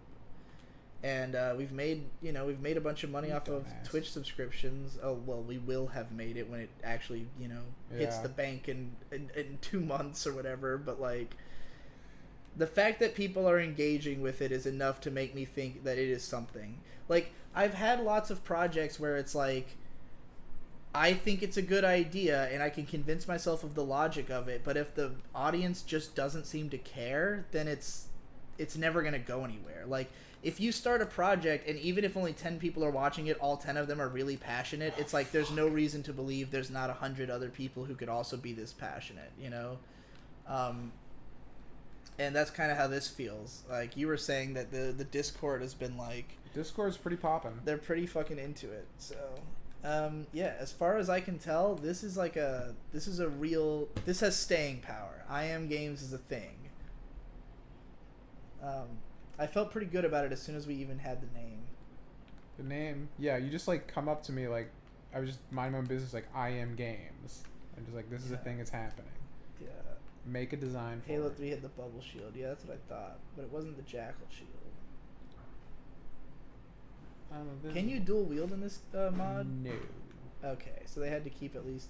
to be honest, I never liked dual wielding. I'm not the big... Like, dual wielding was made such a big deal out of in the hype surrounding Halo 2, but, like, at the end of the day, in order to balance the game, they made it so you could only dual wield, like, the shitty guns. Or they made like, in Halo 1, the Needler was, like, super powerful, and in Halo 2, they nerfed the shit out of it so it could be a dual wielding gun, and it just made you not really want to use the Needler. Like... There were strats with the dual wielding. The only real affecting dual wield strats was wield something with a plasma pistol to instantly get shields down. But it would be better to just keep the plasma pistol, then switch to the BR, and you can kill anything in like 1 or 2 hits. Right. So it was like, in order to balance the game, they had to necessitate making the dual wielding just not really satisfying in the end. Like, who wants to dual wield SMGs? The SMGs fucking blow. Even though I'm wrecking train with the SMG right now. Is that an SMG? It's got a scope on it. Yeah, it's a stealth SMG. It has a silencer and a scope on it. Well, it's obviously they rebalanced it to be a one-handed weapon, so that's why. It also looks like it just feels better. I think this is just a model swap for the assault rifle. Yeah, because I mean... the regular... Fuck, I keep dying to that same fucking faggot! The SMG in 2 had, like, really horrible blowback. Yeah, it was not great. It was not great. Theory, I think I hit a checkpoint. There are some theories about Mark in here. One is... Fuck, where did I fucking lost it? It was really funny. Mark is a physical manifestation of May's edge, concentrated into a voice on a Twitch stream. Yeah.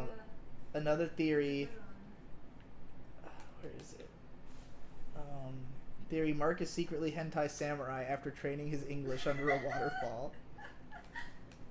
Amazing. Did you mention Tom telling you about a specific crypto mining machine you're interested in on a recent PCP episode? I do not remember anything like that. Crypto?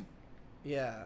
I don't think we've talked anything about crypto. I don't know anything about crypto mining. I mean, we talked about a server. We talked about a dedicated streaming box, which we've been using for streaming. Yeah. But nothing for crypto. I bought $50 in Ethereum like a month and a half ago.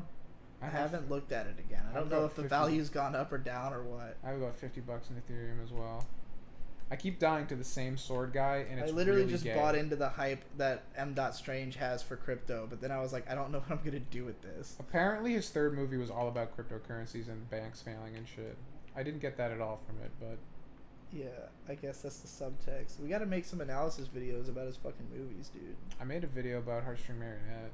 Was it an analysis? I remember it just being like a go watch M.Strange video. I kind of talked about it, but I didn't really go super in depth. I kind of talked about who he is and like how Heartstring was really cool and. Ooh, Anton Williams says Miss Metal Arms glitch in the system. That would be cool to play on here. That would be good. I would love to get Metal Arms tons of traffic, and then someone like they finally get the IP release. I feel like that could be a similar kind of thing to Shinobi, where it's like a game that way more people have played than anybody realizes. I agree. Because there's certain. I'd buy it. There are certain pieces of media that like have become games that I think have become considered like what's the word I'm looking for? Underappreciated because of the fact that like they didn't continue to have sequels, or like they were just not quite successful enough to be like a classic or a cult classic, and like as a result nobody talks about them because everybody tries to talk about the big games. It's like what people don't realize is that now that everybody's talked about the big games, nobody wants to hear about the big games anymore. Like, people want representation for that game that they half remember from 10 years ago and remember being sick, and like to be reminded that, hey, you don't have to play modern games, you can fucking just easily emulate shit or buy these games for like $15 and have the same amount of fun you had when you paid $50 for it like a millennia ago. Or pay, $5 to $10 for a $50 experience from a few years back. Right, exactly. That's what I'm saying. Like, for a tenth of the price, you can have just as much fun. Oh god.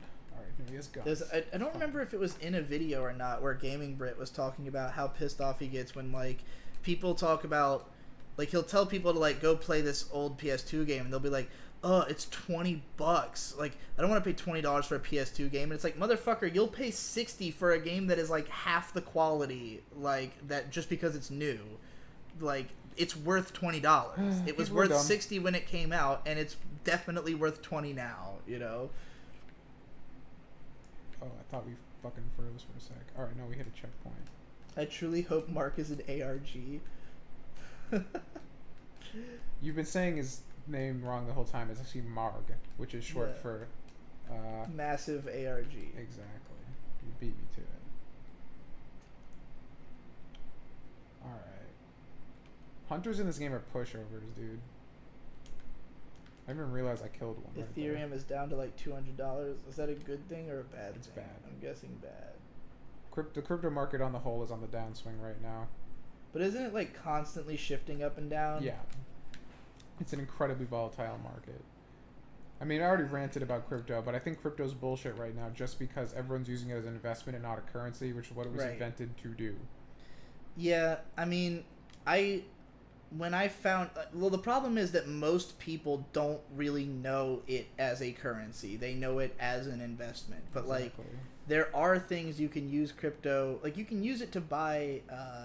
to just buy, fucking, what's it called? To buy, gift cards for, like, anything. And then just use those gift cards. But, like, I mean, in getting Ethereum, I realized that Ethereum is a lot less versatile than Bitcoin, because Bitcoin is just so widely recognized that it has been picked up in a lot, like, it has a lot more market use as opposed to mere, investment use.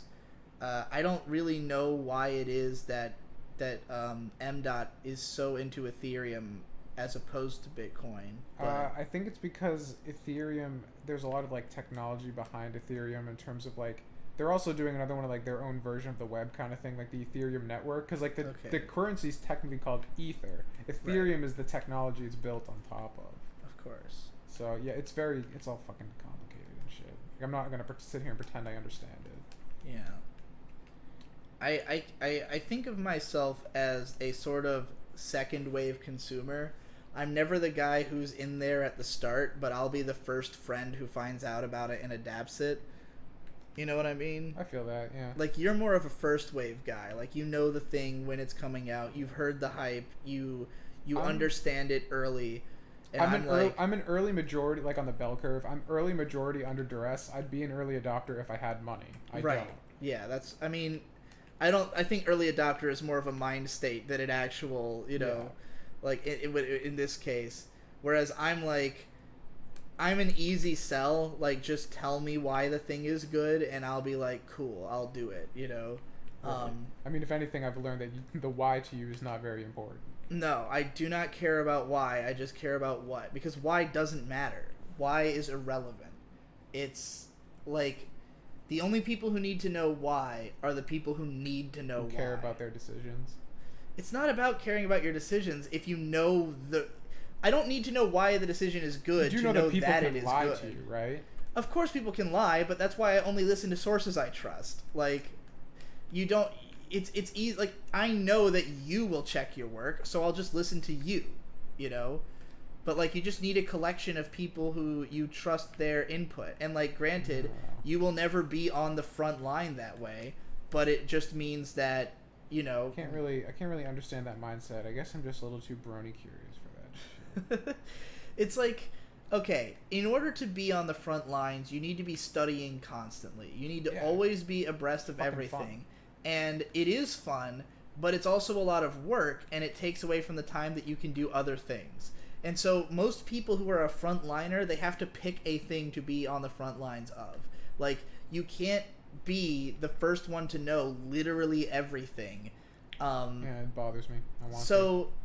So like, if you have something that you've decided, like, okay, well, I'm never going to be first at everything, and most things I'm not terribly interested in being first at, so I'll just be second at everything, because I'll just collect people who are first at everything, have them parse the noise and signal, and just give me the signal, and then I have all the signal, That's the way that I operate. And, I consider someone like you, like, you are passionate about tech. You want to know these things. I only care about it insofar as I interface with it and it is relevant to my life, Like, I don't care about knowing about things that I won't get to use. I care about what things will be, will do the tasks of making my life easier, So, like, I feel content to never be quite on top of things, but to know the right people so that I can be on top of things before the rest of the world, And therefore I can still take advantage of the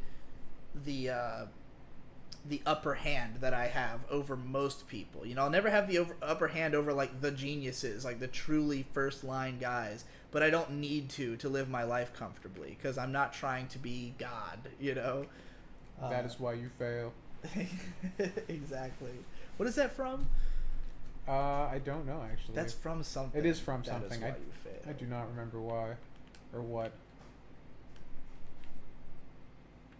Oh god, get into a punching contest with a brute and somehow I won. Use it to buy weed on Silk Road.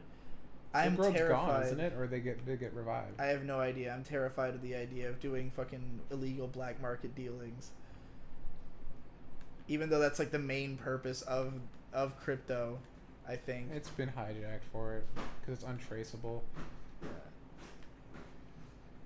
I mean, it's just a microcosm of the same thing we were talking about. I don't know if we were talking about this on stream or just to Ben.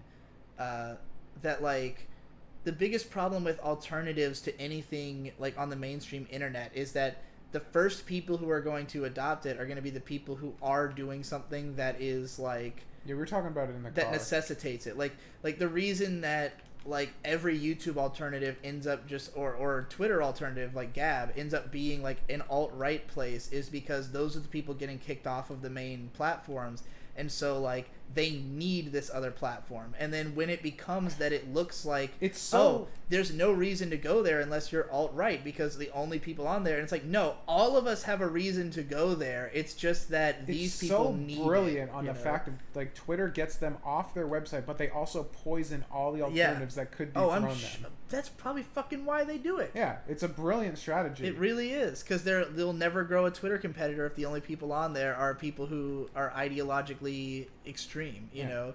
So- And nobody's gonna, like, there's gonna be a huge amount of people who will defend the decision to kick those people off the platform, you know, regardless the public of... opinion's poisoned from the very get-go, Right. and nothing So, can build traction. but it's like all of us have good reasons to want to use cryptocurrency and to want to be on platforms that aren't tracking us to sell everything we Right. do to advertisers. And like the reason that like crypto keeps getting pushed as like this place for drug deals and stuff is because the government's trying to regulate it like a fiat currency gets regulated. Because right now Right. there's no regulation at all, and like the people who've started crypto are pushing back against that because the whole point is that it's deregulated and the government can't control it. Right. And all this shit is being magnified. It's like, oh, like they're using it to deal drugs and it can't be tracked. I'm like, yeah, like fucking cash, like get fucked. I don't know what this is in response to, but Keyblade says, then was that Market How Do episode all a lie? Which one? I don't know. I don't know what part we were talking about. Oh. And I have not listened to Market How Do. I don't know which one you're talking about, and I can't hash it together unless I know the context of both podcasts. Ghibli cast on the calendar yet? Actually, yeah. I think we're going to record it on Thursday. Devu said he can't be on the next few because he's got too much work to do, so... Munchie did post in Discord saying he'd have to do it after 6 p.m. his time because Oh, he's I didn't out see all that day. yet. Maybe I'll push it back then, because that's when we do I Am Games. So Right. I'll have to move it to Friday. Unless it's like way later and do it at like 10. I don't want to do that. I don't want to do a late ass podcast. My head won't be in the game.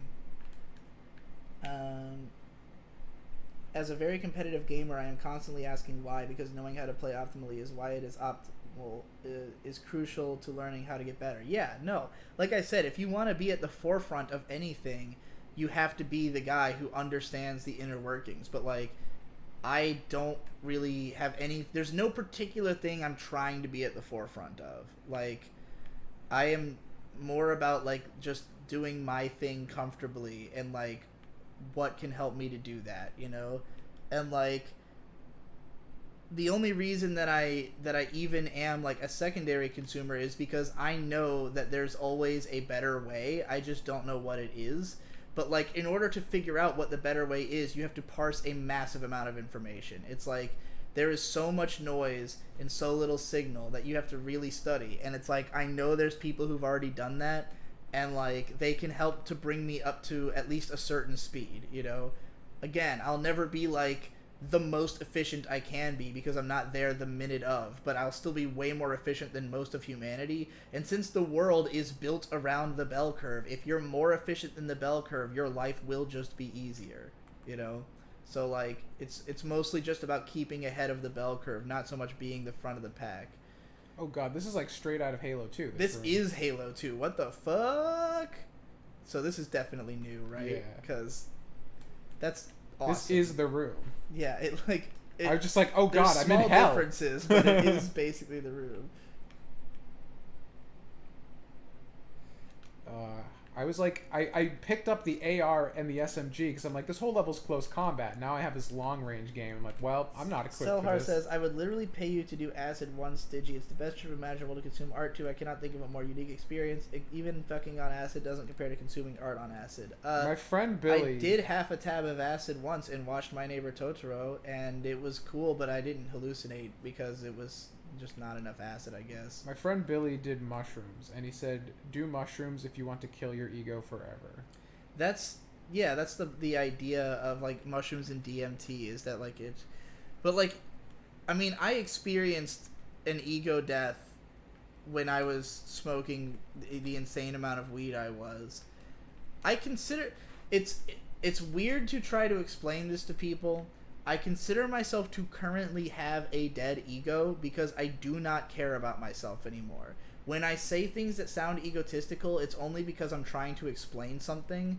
Like, I'm trying to just justify the way I act or the way that something is, but, like, I don't feel very strongly about... Look at this. Now like, we're playing Call of Duty.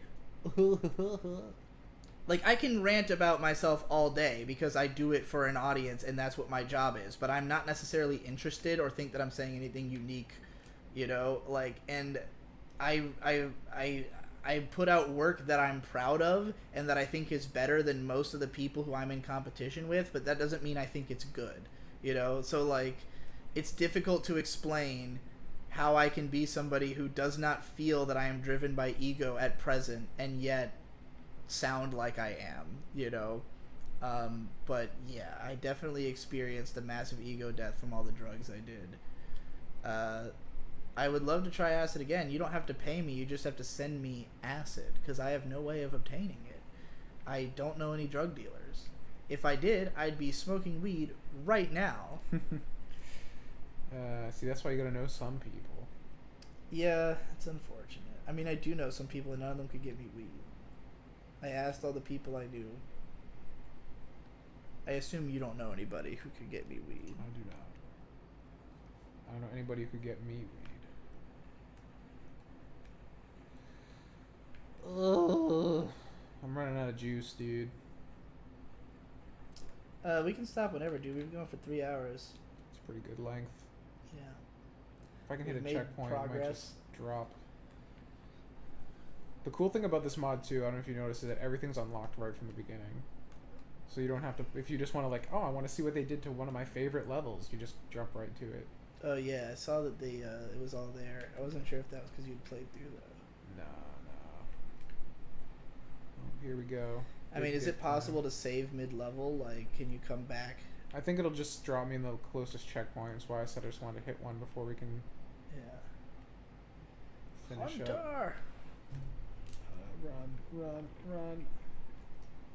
Bringing that sprint thing from Halo Reach. Oh, well, I guess that's the checkpoint, is being dead. Alright, boys and girls. Thanks for coming out and sucking some dick with us today.